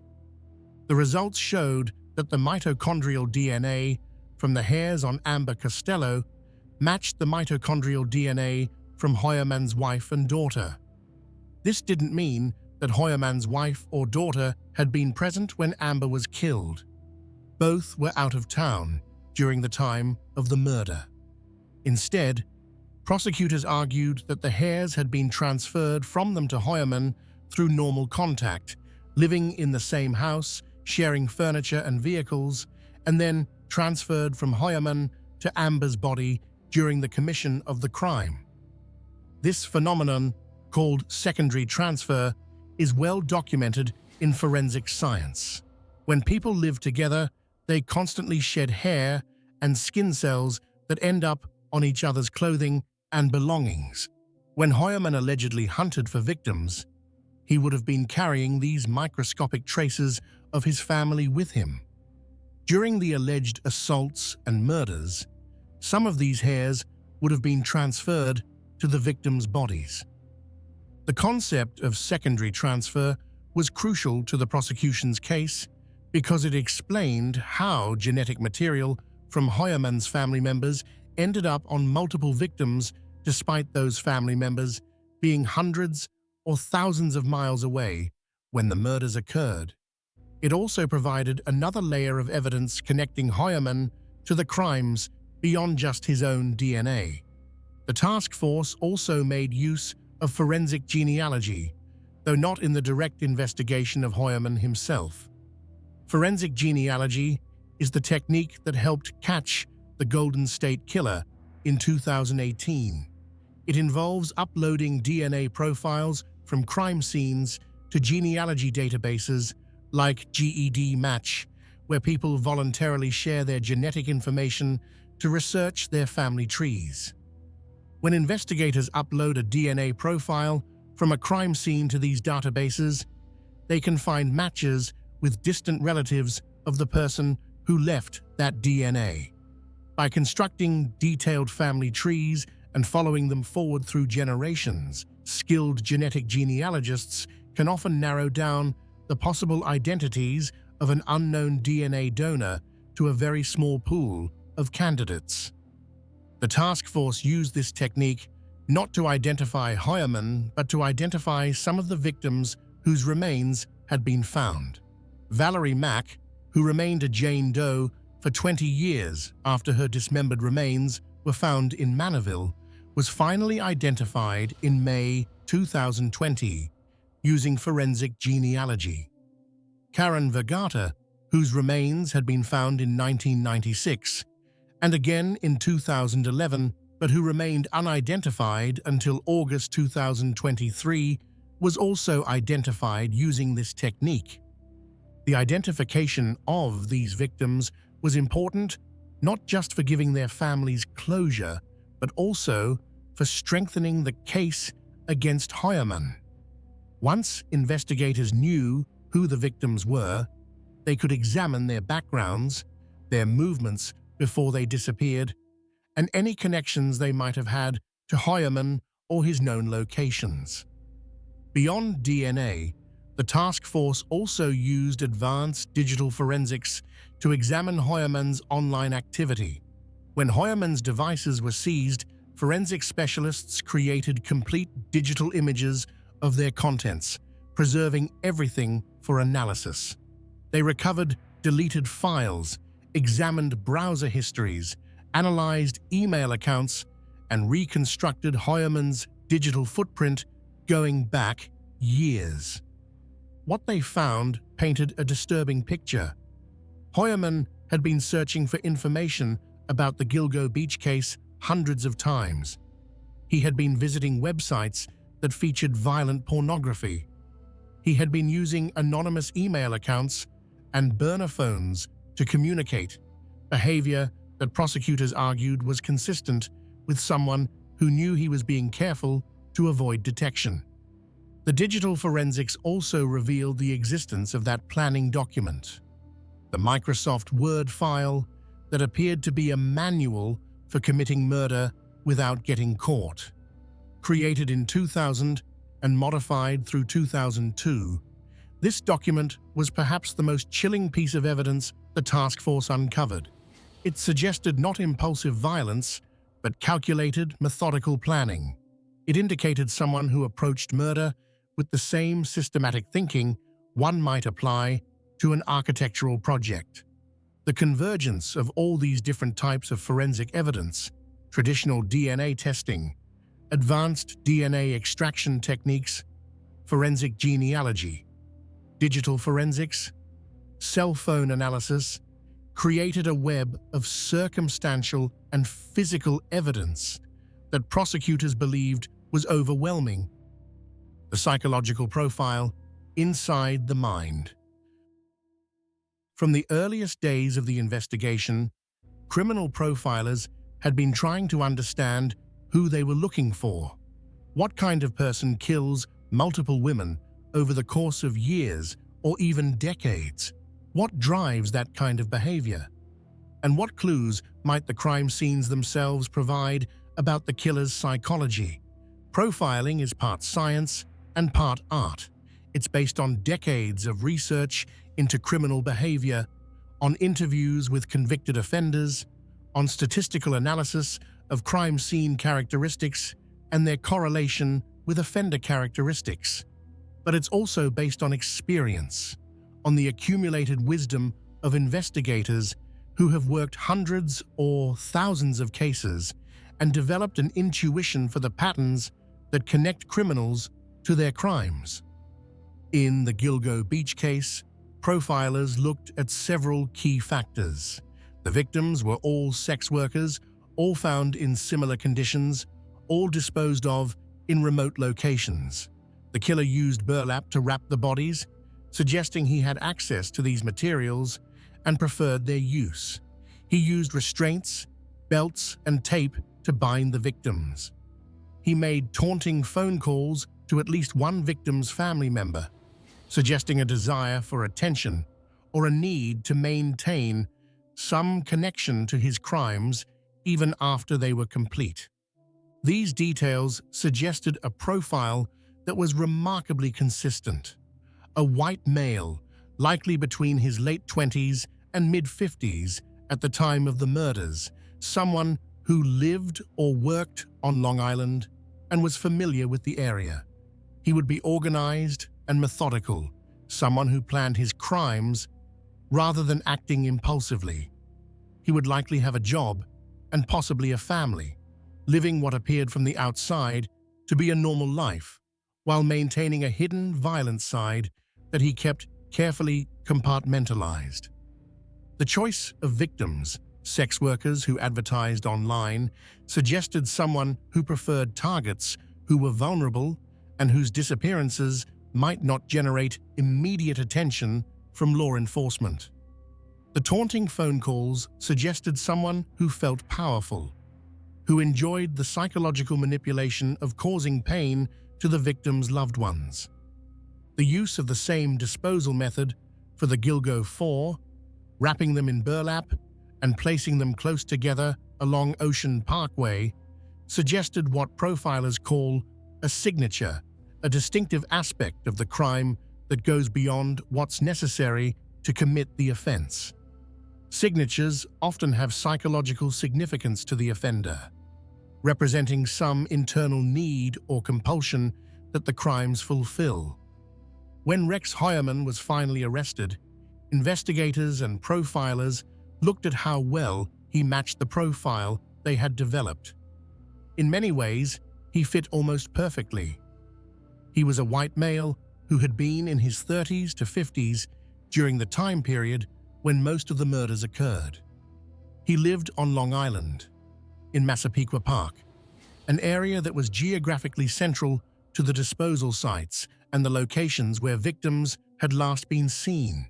He worked as an architect, a profession that required organization, attention to detail, and systematic thinking, all traits that were evident in how the crimes appeared to have been planned and executed. He had a wife and children, maintaining what neighbors described as a relatively normal family life, albeit one that seemed a bit odd or eccentric at times. The presence of the planning document on his computer was perhaps the most striking confirmation of the profile.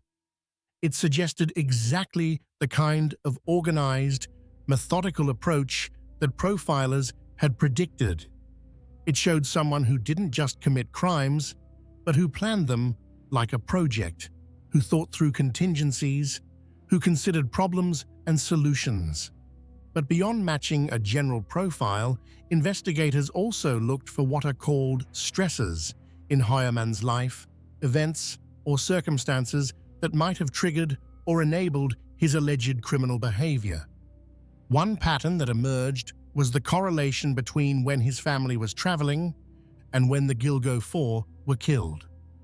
This pattern suggested that Heuermann may have needed his family to be absent in order to act on his violent impulses.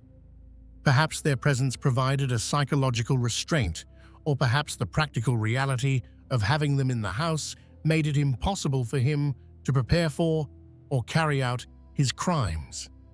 Either way, their absence seemed to create windows of opportunity that he allegedly exploited. Psychologists who study serial killers often talk about the concept of a cooling-off period, a span of time between murders during which the offender returns to relatively normal behavior before the urge to kill builds up again.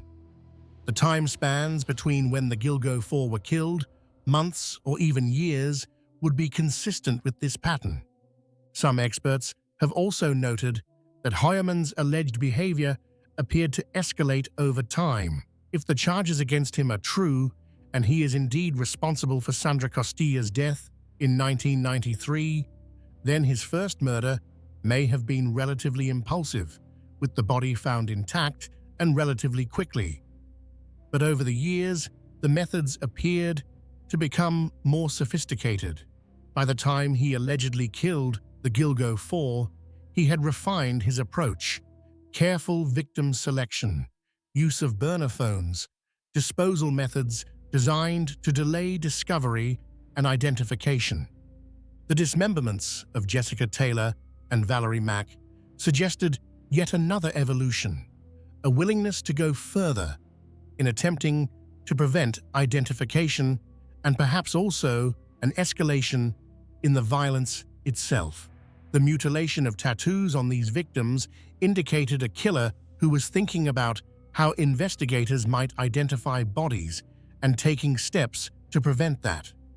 All of this painted a picture of someone who, if the allegations are true, wasn't just killing impulsively, but was refining his methods over time, learning from experience, becoming more sophisticated in his approach. This kind of evolution is characteristic of organized serial killers who operate over long periods. Investigators also looked at Heuermann's behavior after the bodies were discovered in 2010. The Google searches he conducted, hundreds of them over more than a year, showed someone who was obsessed with monitoring the investigation. He searched for photos of the victims, for updates on the case, for information about the task force that was hunting him. This kind of behavior is often called returning to the scene, though in this case, the return was virtual rather than physical.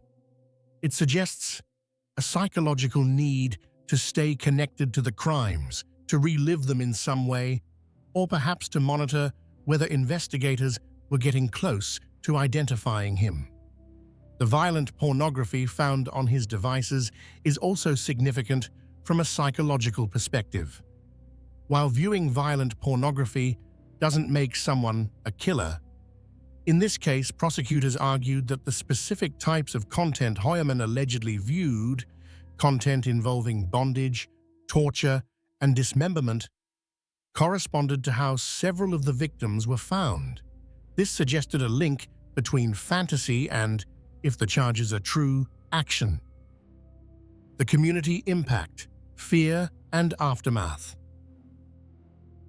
The Gilgo Beach case didn't just affect the families of the victims or the investigators who worked it. It sent ripples of fear and uncertainty through entire communities, fundamentally changing how people thought about their safety and their neighbors. For residents of Long Island's South Shore, the discovery of the bodies in 2010 transformed familiar landscapes into places of horror. Ocean Parkway, once just a scenic drive along the beach, became associated with death and predation. Parents worried about their children playing near the beaches. Women, particularly sex workers, knew that a killer had been hunting in their community, and that realization created a climate of heightened fear and vigilance. The fact that the case remained unsolved for 13 years only amplified that fear. This wasn't a situation where someone had committed a terrible crime and been swiftly apprehended. This was a killer who had operated for years, possibly decades, without being caught. That suggested either extraordinary criminal skill or extraordinary failures in law enforcement, and neither possibility was comforting. Local residents followed the case obsessively, attending community meetings where police provided updates, reading every news article, discussing theories online. Some people became amateur investigators themselves, researching the victims, mapping out disposal sites, trying to find patterns that might lead to the killer's identity. The case also brought national attention to Long Island, but not the kind of attention communities typically want. Gilgo Beach became synonymous with unsolved serial murders, with vulnerable women killed and discarded along a lonely highway. The area was featured in countless true crime shows, documentaries, and podcasts, its name forever linked to tragedy. For the town of Massapequa Park, where Rex Heuermann lived, his arrest in July 2023 brought a different kind of shock. This was a person who had lived in the community for decades, who had raised his family there, who had been seen at local businesses and community events. He wasn't a stranger who had come from somewhere else to commit crimes.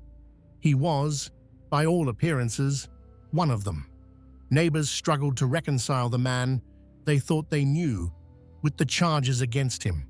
Some remembered him as quiet and polite. Others recalled finding him odd or unsettling.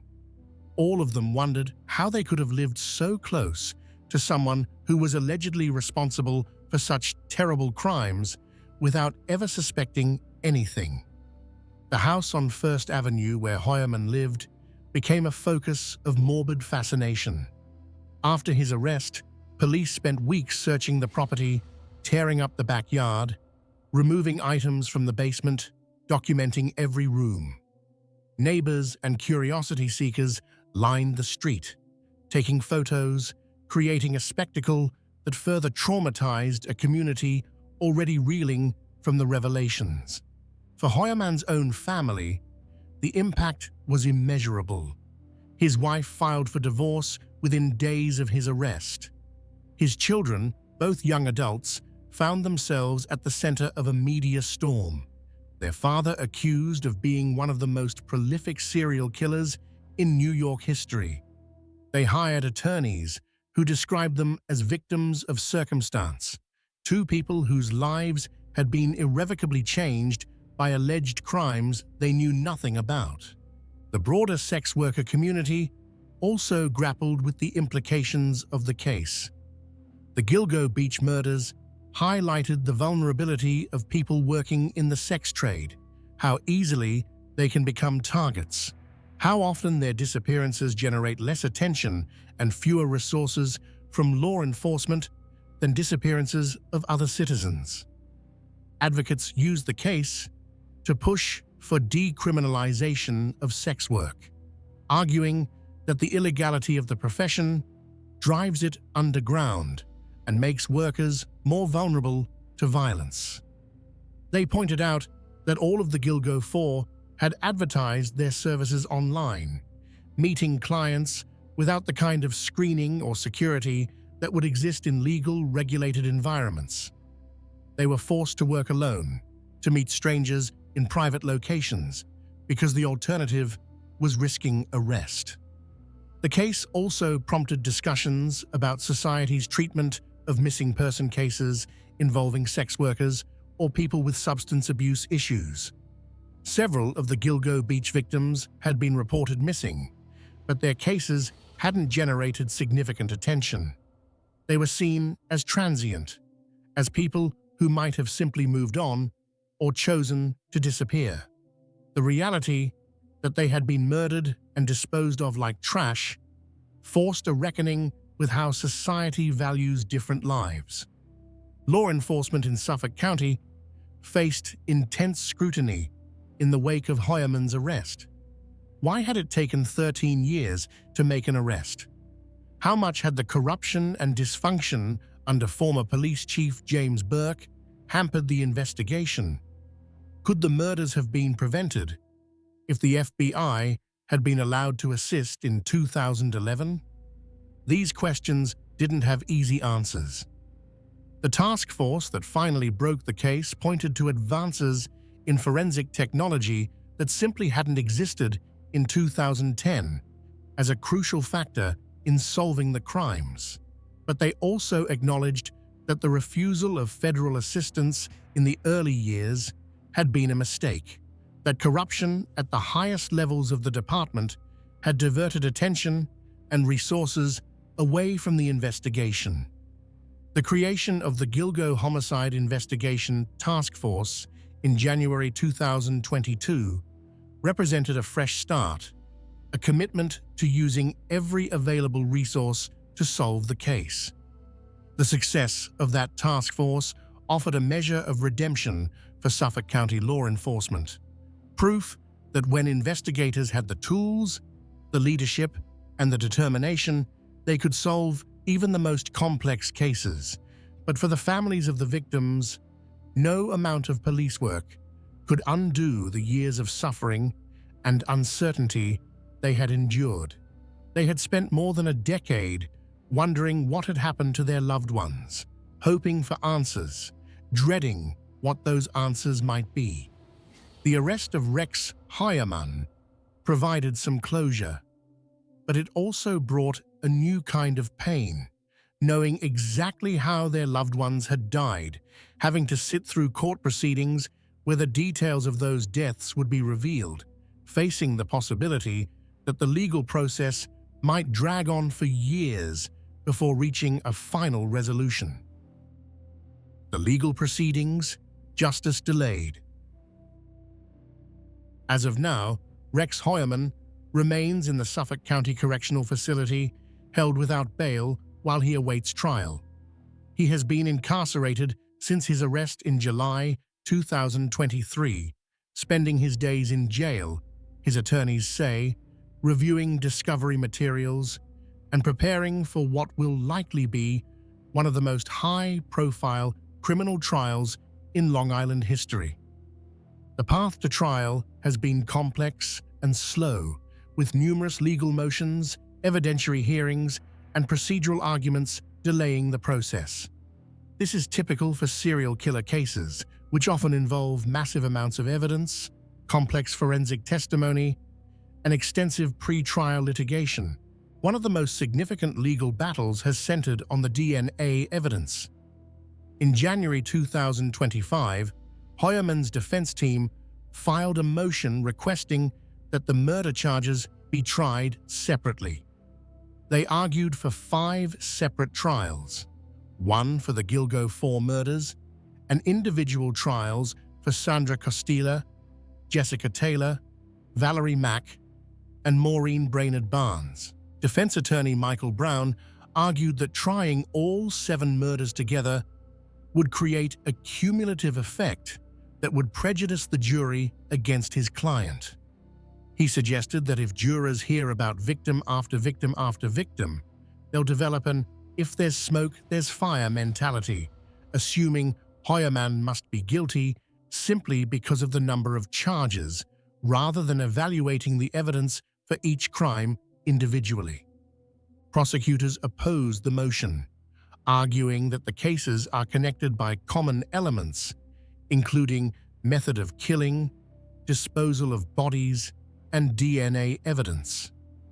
They said that trying the cases together would be more efficient, would reduce trauma to families who would otherwise have to sit through multiple trials, and would allow jurors to see the full scope of Heuermann's alleged criminal enterprise.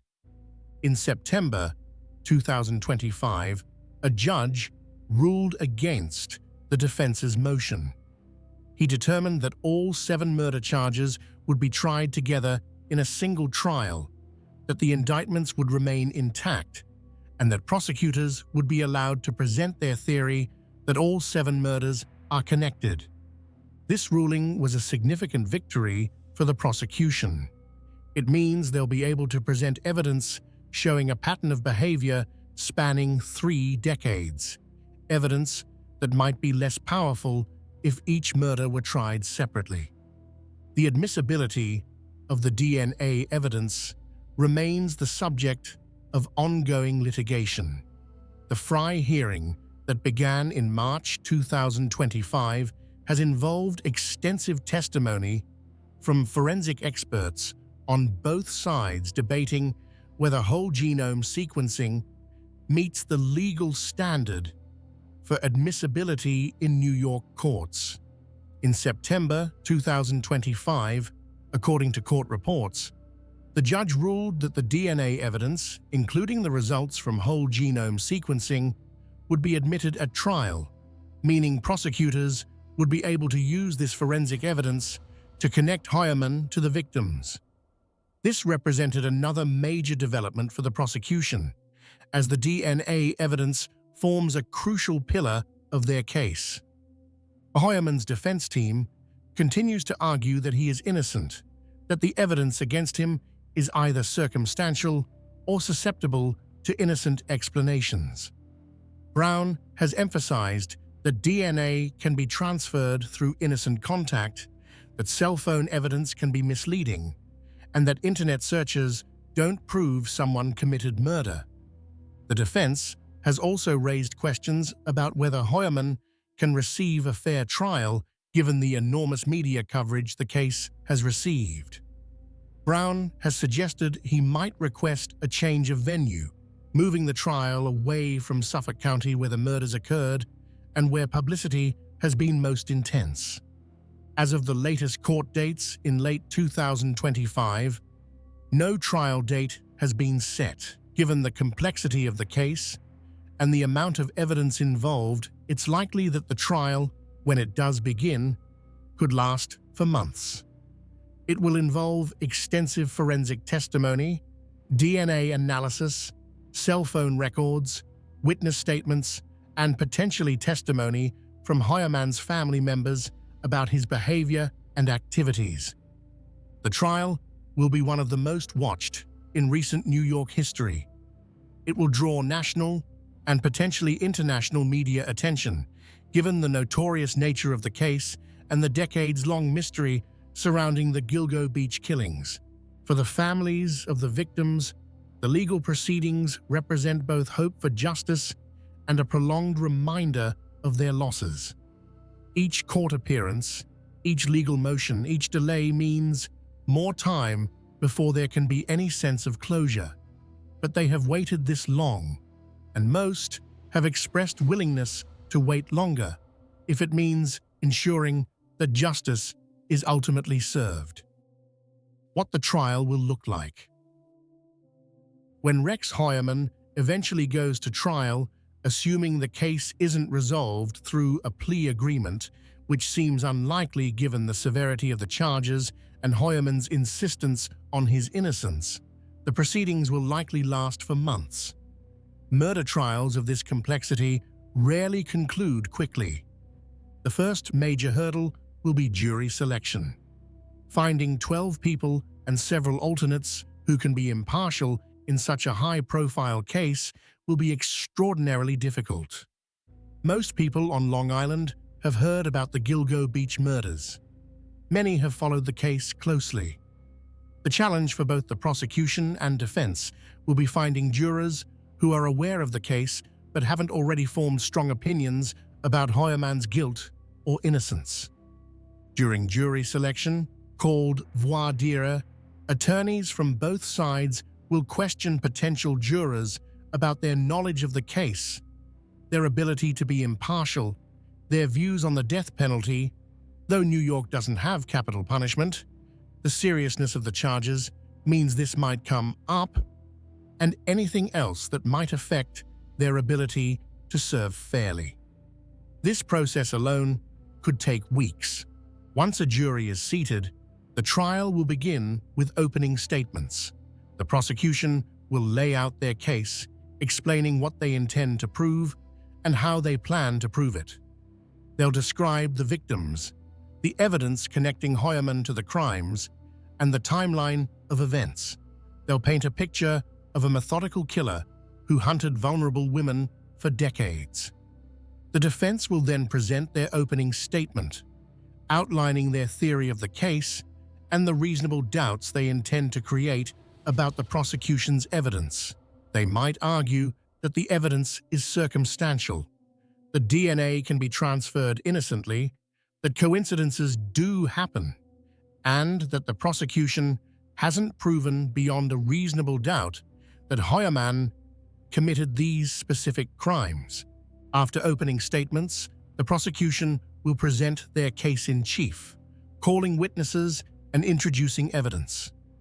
This phase will likely include testimony from law enforcement officers who investigated the case, forensic specialists who analyze DNA and other physical evidence, cell phone experts who can explain the location data and call records, digital forensics experts who examined Heuermann's computers and phones, and potentially witnesses who saw Heuermann with one or more of the victims.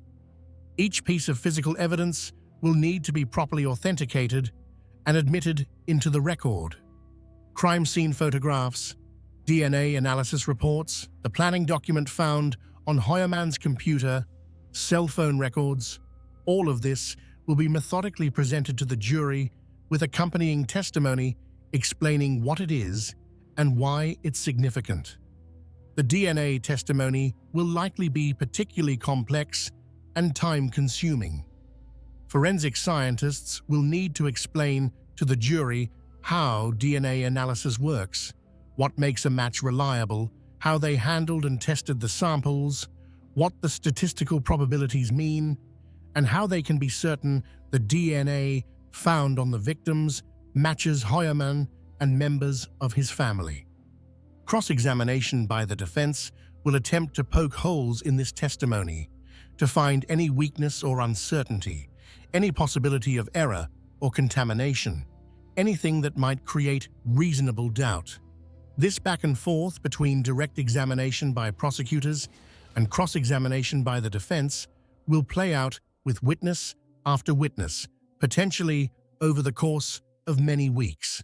The prosecution will also need to establish the chain of custody for all physical evidence, proving that each item was properly collected, stored, and tracked from the crime scene through laboratory analysis to the courtroom.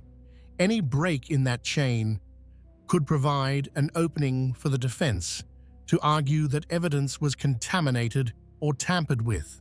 Expert witnesses will be crucial to both sides. The prosecution will call experts to testify about forensic pathology, explaining how the victims died and what the conditions of their remains revealed about the time and manner of death. They'll call experts in DNA analysis, in digital forensics, in cell phone technology. They may call criminal profilers or behavioral analysts to discuss the psychological aspects of the crimes and how they connect to Heuermann.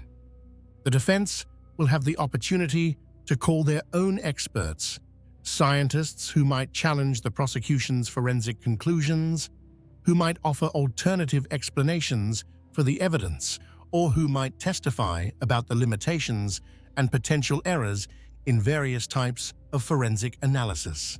After the prosecution rests their case, the defense will have the opportunity to present their case in chief.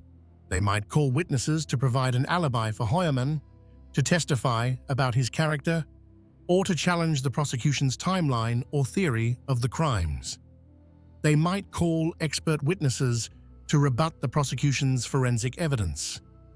Or they might choose to present little or no affirmative defense, instead resting their case on the argument that the prosecution hasn't met their burden of proof. One of the most dramatic moments in any criminal trial is the decision of whether the defendant will testify. Rex Heuermann has the constitutional right to remain silent, to not testify in his own defense, and the jury is not allowed to hold that against him. But if he chooses to testify, he'll be subject to cross-examination by prosecutors, who will attempt to get him to admit to damaging facts or to catch him in inconsistencies. Given the complexity of this case and the significant forensic evidence against him, most defense attorneys would likely advise Heuermann not to testify. The risk of saying something that strengthens the prosecution's case or makes him appear guilty to the jury would probably outweigh any benefit his testimony might provide. But that decision ultimately belongs to Heuermann himself, and defendants sometimes insist on testifying against their attorney's advice. After both sides have presented their cases, the trial will move to closing arguments. The prosecution will go first, summarizing their evidence and arguing why it proves beyond a reasonable doubt that Heuermann committed the crimes. They'll connect the dots between the different pieces of evidence, creating a narrative that explains how and why Heuermann killed these women. The defense will then present their closing argument, pointing out weaknesses in the prosecution's case, emphasizing any inconsistencies or uncertainties, and reminding the jury that the burden of proof rests entirely on the prosecution. They'll argue that reasonable doubt exists, and that the jury must therefore find Heuermann not guilty. The prosecution then gets a final rebuttal, an opportunity to respond to the defense's arguments and to leave the jury with a final impression before deliberations begin. Finally, the judge will instruct the jury on the law. These jury instructions are crucial because they tell the jury what they must find in order to convict, what the legal definitions of the charges are, what reasonable doubt means, and how they should conduct their deliberations. Both sides will have fought over the exact wording of these instructions because small differences in phrasing can significantly affect how juries understand their task. The jury will then retire to deliberate. In a case of this complexity, with multiple victims and vast amounts of evidence, deliberations could take days or even weeks. The jury will need to consider each charge separately, evaluating whether the prosecution has proven each element of each crime beyond a reasonable doubt. If the jury reaches a verdict, they'll return to the courtroom and announce their decision. If they find Heuermann guilty, a separate sentencing phase will follow, where prosecutors will argue for the maximum sentence and the defense will argue for leniency. Though given the nature of the charges, leniency in this context would still mean many years or life in prison. If the jury finds Heuermann not guilty, he'll be immediately released and cannot be tried again for the same crimes due to the Constitution protection against double jeopardy. If the jury cannot reach a unanimous verdict, a hung jury, the judge will declare a mistrial and prosecutors will have to decide whether to try the case again with a new jury. The burden of proof. What prosecutors must demonstrate. In American criminal trials, the prosecution bears the entire burden of proof. They must prove every element of every charge beyond a reasonable doubt. This is a very high standard, intentionally so, based on the principle that it's better for 10 guilty people to go free than for one innocent person to be convicted. But what does beyond a reasonable doubt actually mean? It's a standard that's difficult to quantify precisely. It doesn't mean beyond any possible doubt. That would be impossible in almost any case. It doesn't mean beyond all doubt or to a certainty. It means that the evidence must be so convincing that a reasonable person wouldn't hesitate to act on it in the most important matters of their own life. In the Gilgo Beach case, prosecutors must prove that Rex Heuermann intentionally killed each of the victims he's charged with murdering. They must prove that he caused their deaths, that he did so with the required mental state. In New York, this means with intent to cause death or with depraved indifference to human life, and that he did so during the time periods alleged. This might seem straightforward given the forensic evidence, but it's more complex than it appears. The DNA evidence shows that Heuermann's hair and hairs consistent with his family members were found on some of the victims. But how did those hairs get there? The prosecution says through commission of the murders. The defense might argue through innocent secondary transfer at some other time, perhaps if the victims had been in Heuermann's vehicle or office for legitimate reasons. The cell phone evidence shows that burner phones used to contact the victims traveled in tandem with Heuermann's phone. But can prosecutors prove that Heuermann possessed those burner phones? Might someone else have been using them while traveling near him? These seem like remote possibilities, but the defense only needs to create reasonable doubt, not to prove an alternative theory.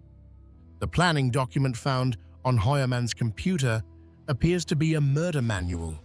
But can prosecutors prove that Heuermann created it? Might it have been created by someone else using his computer? Might it be fiction or fantasy rather than an actual plan? Again, these possibilities might seem unlikely, but they're the kinds of questions juries will have to grapple with. The prosecution's job is to make the connections between these different pieces of evidence so clear, so overwhelming, that the jury cannot reasonably conclude anything other than that Heuermann committed these murders. They must anticipate every alternative explanation the defense might offer and eliminate those possibilities through their evidence and arguments. The role of media and public opinion. From the moment Rex Heuermann was arrested, his case has been intensely covered by media outlets. The Gilgo Beach murders were already one of the most well-known unsolved cases in the country, featured in numerous documentaries, podcasts, books, and television shows. When an arrest was finally made, after 13 years, it generated massive public interest.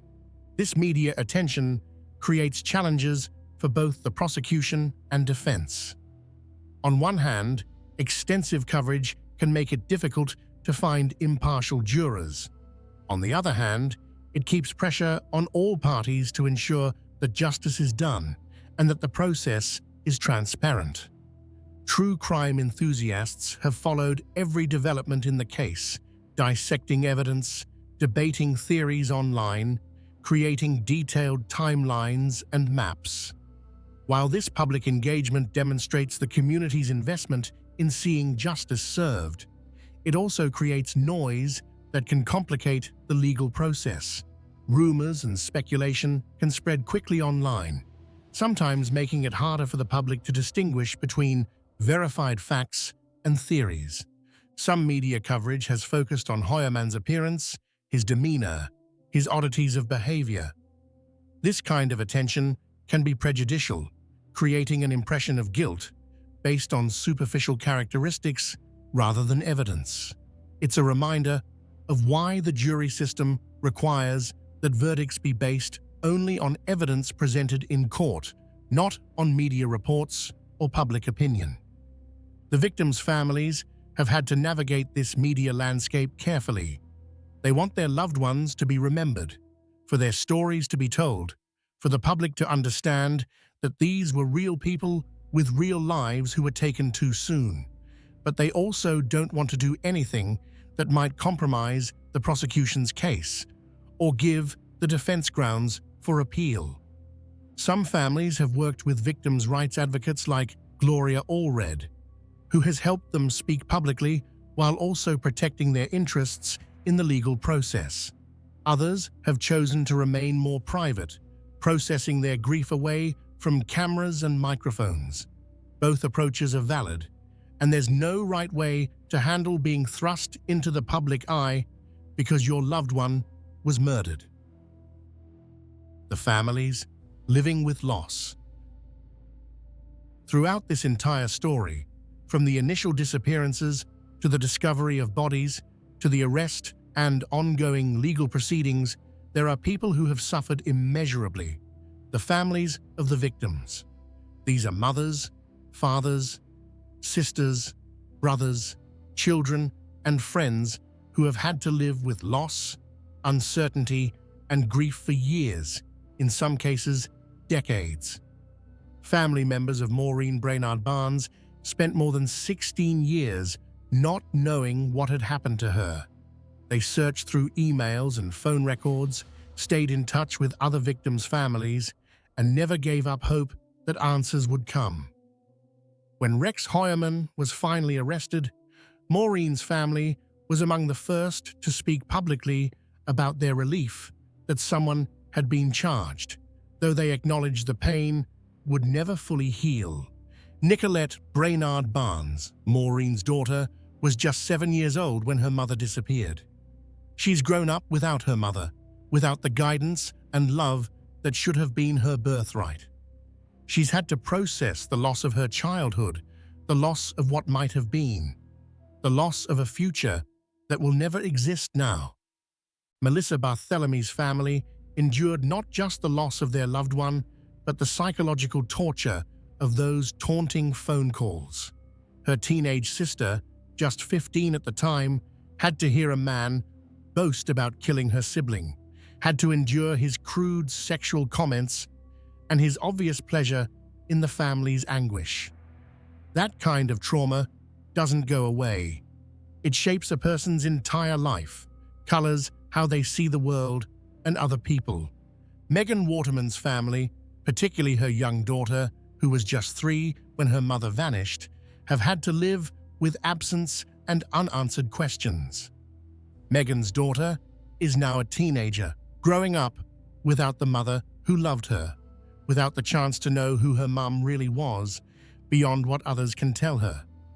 Amberlynn Costello's roommates, who despite their own struggles with addiction, cared enough to report her missing and to provide police with descriptions that would prove crucial years later, have had to live with the knowledge that they saw her killer, that he was right there, and they couldn't stop what was about to happen. The families of the other victims, Jessica Taylor, Sandra Costilla, Valerie Mack, Karen Vergata, and the still unidentified victims have similar stories. Years or decades of not knowing, of wondering, of hoping against hope that somehow their loved ones might still be alive, even as that hope grew dimmer with each passing year. Valerie Mack's family didn't even know for certain that she was dead for 20 years. They thought she might have just disappeared, might have chosen to cut ties, might be out there somewhere living a different life. When they finally learned the truth, when they learned she had been murdered and dismembered, the shock and grief were compounded by 2 decades of uncertainty. Sandra Costilla's family has waited more than 3 decades for justice. When her body was found in 1993, investigators believed they would quickly solve the case. Instead, it went cold for more than 30 years before advanced DNA testing finally pointed toward a suspect. Many of these families have been represented by victims' rights attorney Gloria Allred, who has been a fierce advocate for ensuring the voices of the victims and their families are heard. Allred has attended court hearings, spoken at press conferences, and worked to ensure that the women who died are remembered not just as victims or case numbers, but as people who mattered, who had lives and dreams, and people who loved them. At court hearings following each new set of charges, Allred has organized moments where family members of different victims can meet and support each other. These encounters have created a community of grief, people bound together by the worst kind of shared experience, but finding strength in that connection. When Heuermann was charged with Valerie Mack's murder in December 2024, Allred brought family members of the other victims to meet Valerie's parents. They presented red roses and embraced, sharing tears and offering support, one family to another, all of them understanding intimately what the others are going through. The children of the victims face particular challenges. Maureen's daughter, Megan's daughter, and Valerie's son have all had to grow up without their mothers, have had to process not just loss, but the violence of that loss. They've had to learn that their mothers were murdered, that someone took them away deliberately and cruelly. That's a burden no child should have to bear. But it's not just the direct victims' families who have suffered.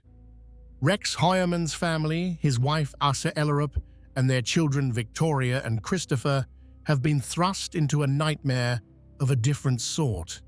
They've had to confront the possibility that the man they lived with, the husband and father they thought they knew, was living a secret life as a serial killer.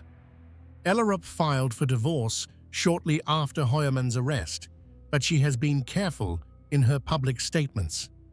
Through her attorney, she has said that she's reserving judgment until all the evidence is presented in court, that she's trying to balance her shock and disbelief with an understanding that the legal process needs to play out.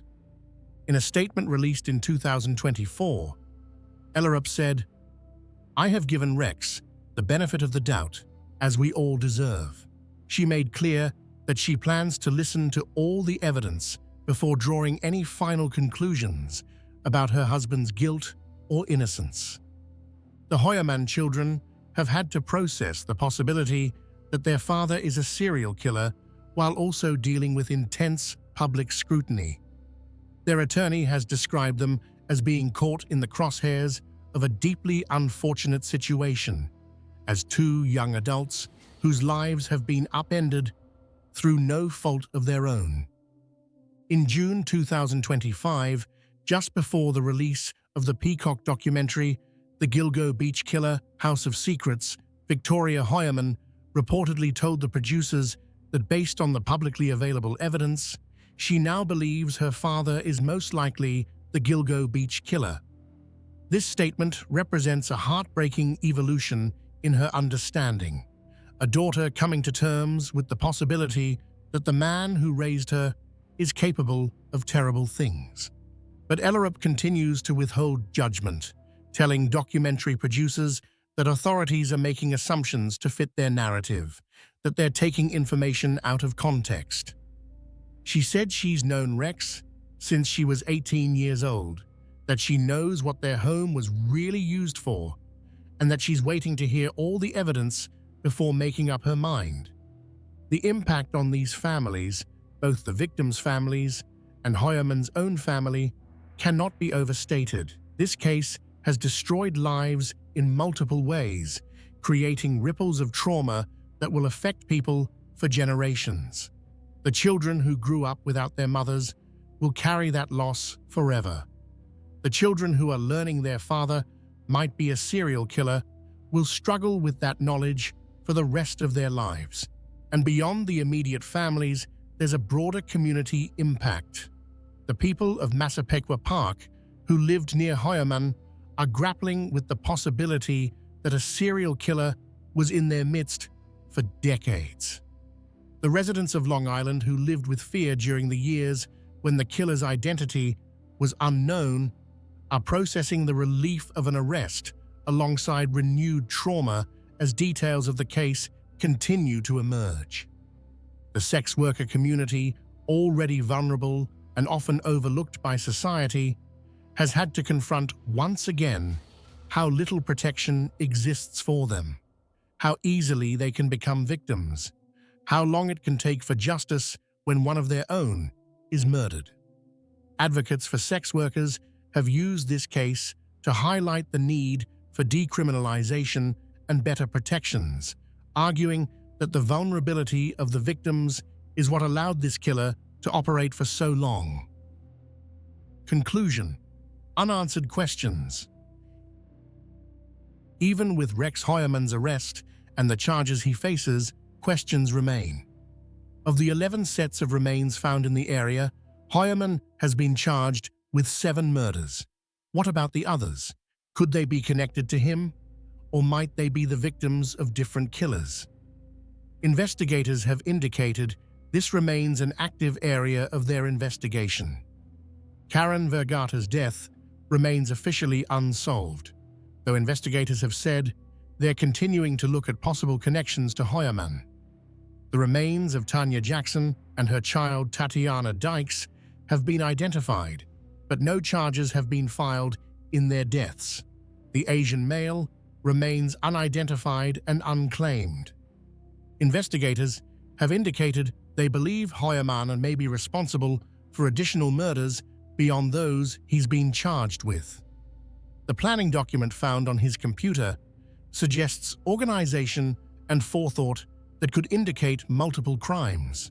The pattern of alleged behavior spanning 3 decades raises questions about whether there might be opportunities for crimes that have not yet been discovered or connected to him. There's also the ongoing question of whether Heuermann had any accomplices or if other killers may have used the area. While all available evidence presented by prosecutors suggests he acted alone in the murders he's charged with, the discovery of so many victims over such a wide time frame has led some investigators to consider whether the area might have been used as a dumping ground by more than one perpetrator over the years. This remains a matter of investigative theory rather than established fact. The controversy surrounding Shannon Gilbert's death also remains unresolved. Did she die accidentally, as police have concluded, or was she murdered, possibly by someone connected to the case?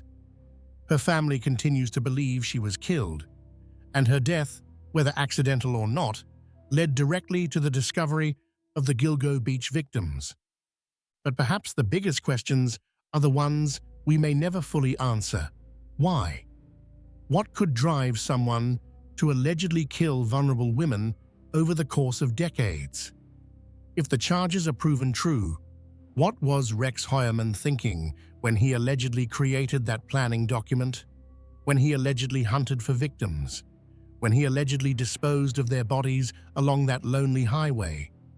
Even if Heuermann is convicted, even if he spends the rest of his life in prison, we may never fully understand what motivated him.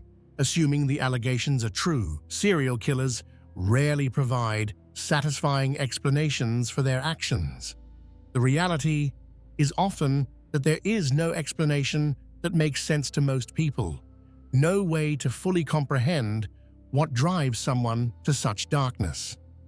What we can say with certainty is that the Gilgo Beach case represents both a failure and a triumph of the justice system.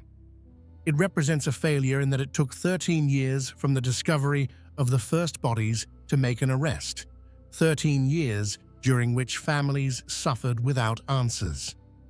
It represents the failure of a system that allowed corruption to hamper the investigation, that allowed vulnerable women to become victims because society didn't protect them. But it also represents a triumph.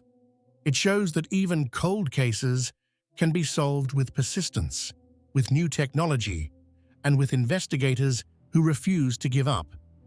It demonstrates the power of forensic genealogy and advanced DNA testing to solve crimes that seemed unsolvable. It proves that even after more than a decade, even when leads have gone cold and hope has dimmed, justice can still be served. The families of the victims have waited so long for this moment. As the case moves toward trial, as evidence is presented and arguments are made, they'll be watching, hoping that finally, after all these years, the person responsible for their loved ones' deaths will be held accountable. Melissa Barthelemy, Maureen Brainard-Barnes, Megan Waterman, Amber Lynn Costello, Jessica Taylor, Sandra Costilla, Valerie Mack, Karen Vergata, Tanya Jackson, Tatiana Dykes, Shannon Gilbert, and the still unidentified victims all deserve justice. They deserve to be remembered not as the Gilgo Beach victims, but as the people they were: daughters, mothers, sisters, friends. Women with lives and dreams who deserved so much better than they got. This case reminds us that behind every true crime story are real people who suffered, real families who grieve, and a real responsibility to seek justice, no matter how long it takes. Final thoughts. Thank you so much for watching today's video. The Gilgo Beach case is one of the most complex and disturbing serial killer investigations in American history, spanning 3 decades, involving at least 11 victims, and requiring the work of hundreds of investigators over more than 13 years to finally result in an arrest. If you found this video informative, please consider giving it a like and subscribing to the channel. Hit that notification bell so you never miss when we upload new true crime content. Remember to be respectful in the comments. These are real victims with real families who are still grieving and seeking justice. While we discuss these cases to educate and inform, we should always do so with respect for those who have been affected by these terrible crimes. If you or someone you know needs help or is in a dangerous situation, please reach out to local authorities or organizations that can provide support. There are resources available, and you don't have to face danger alone. Take care of yourselves, and I'll see you in the next video. Take care of yourselves, and I'll see you in the next video.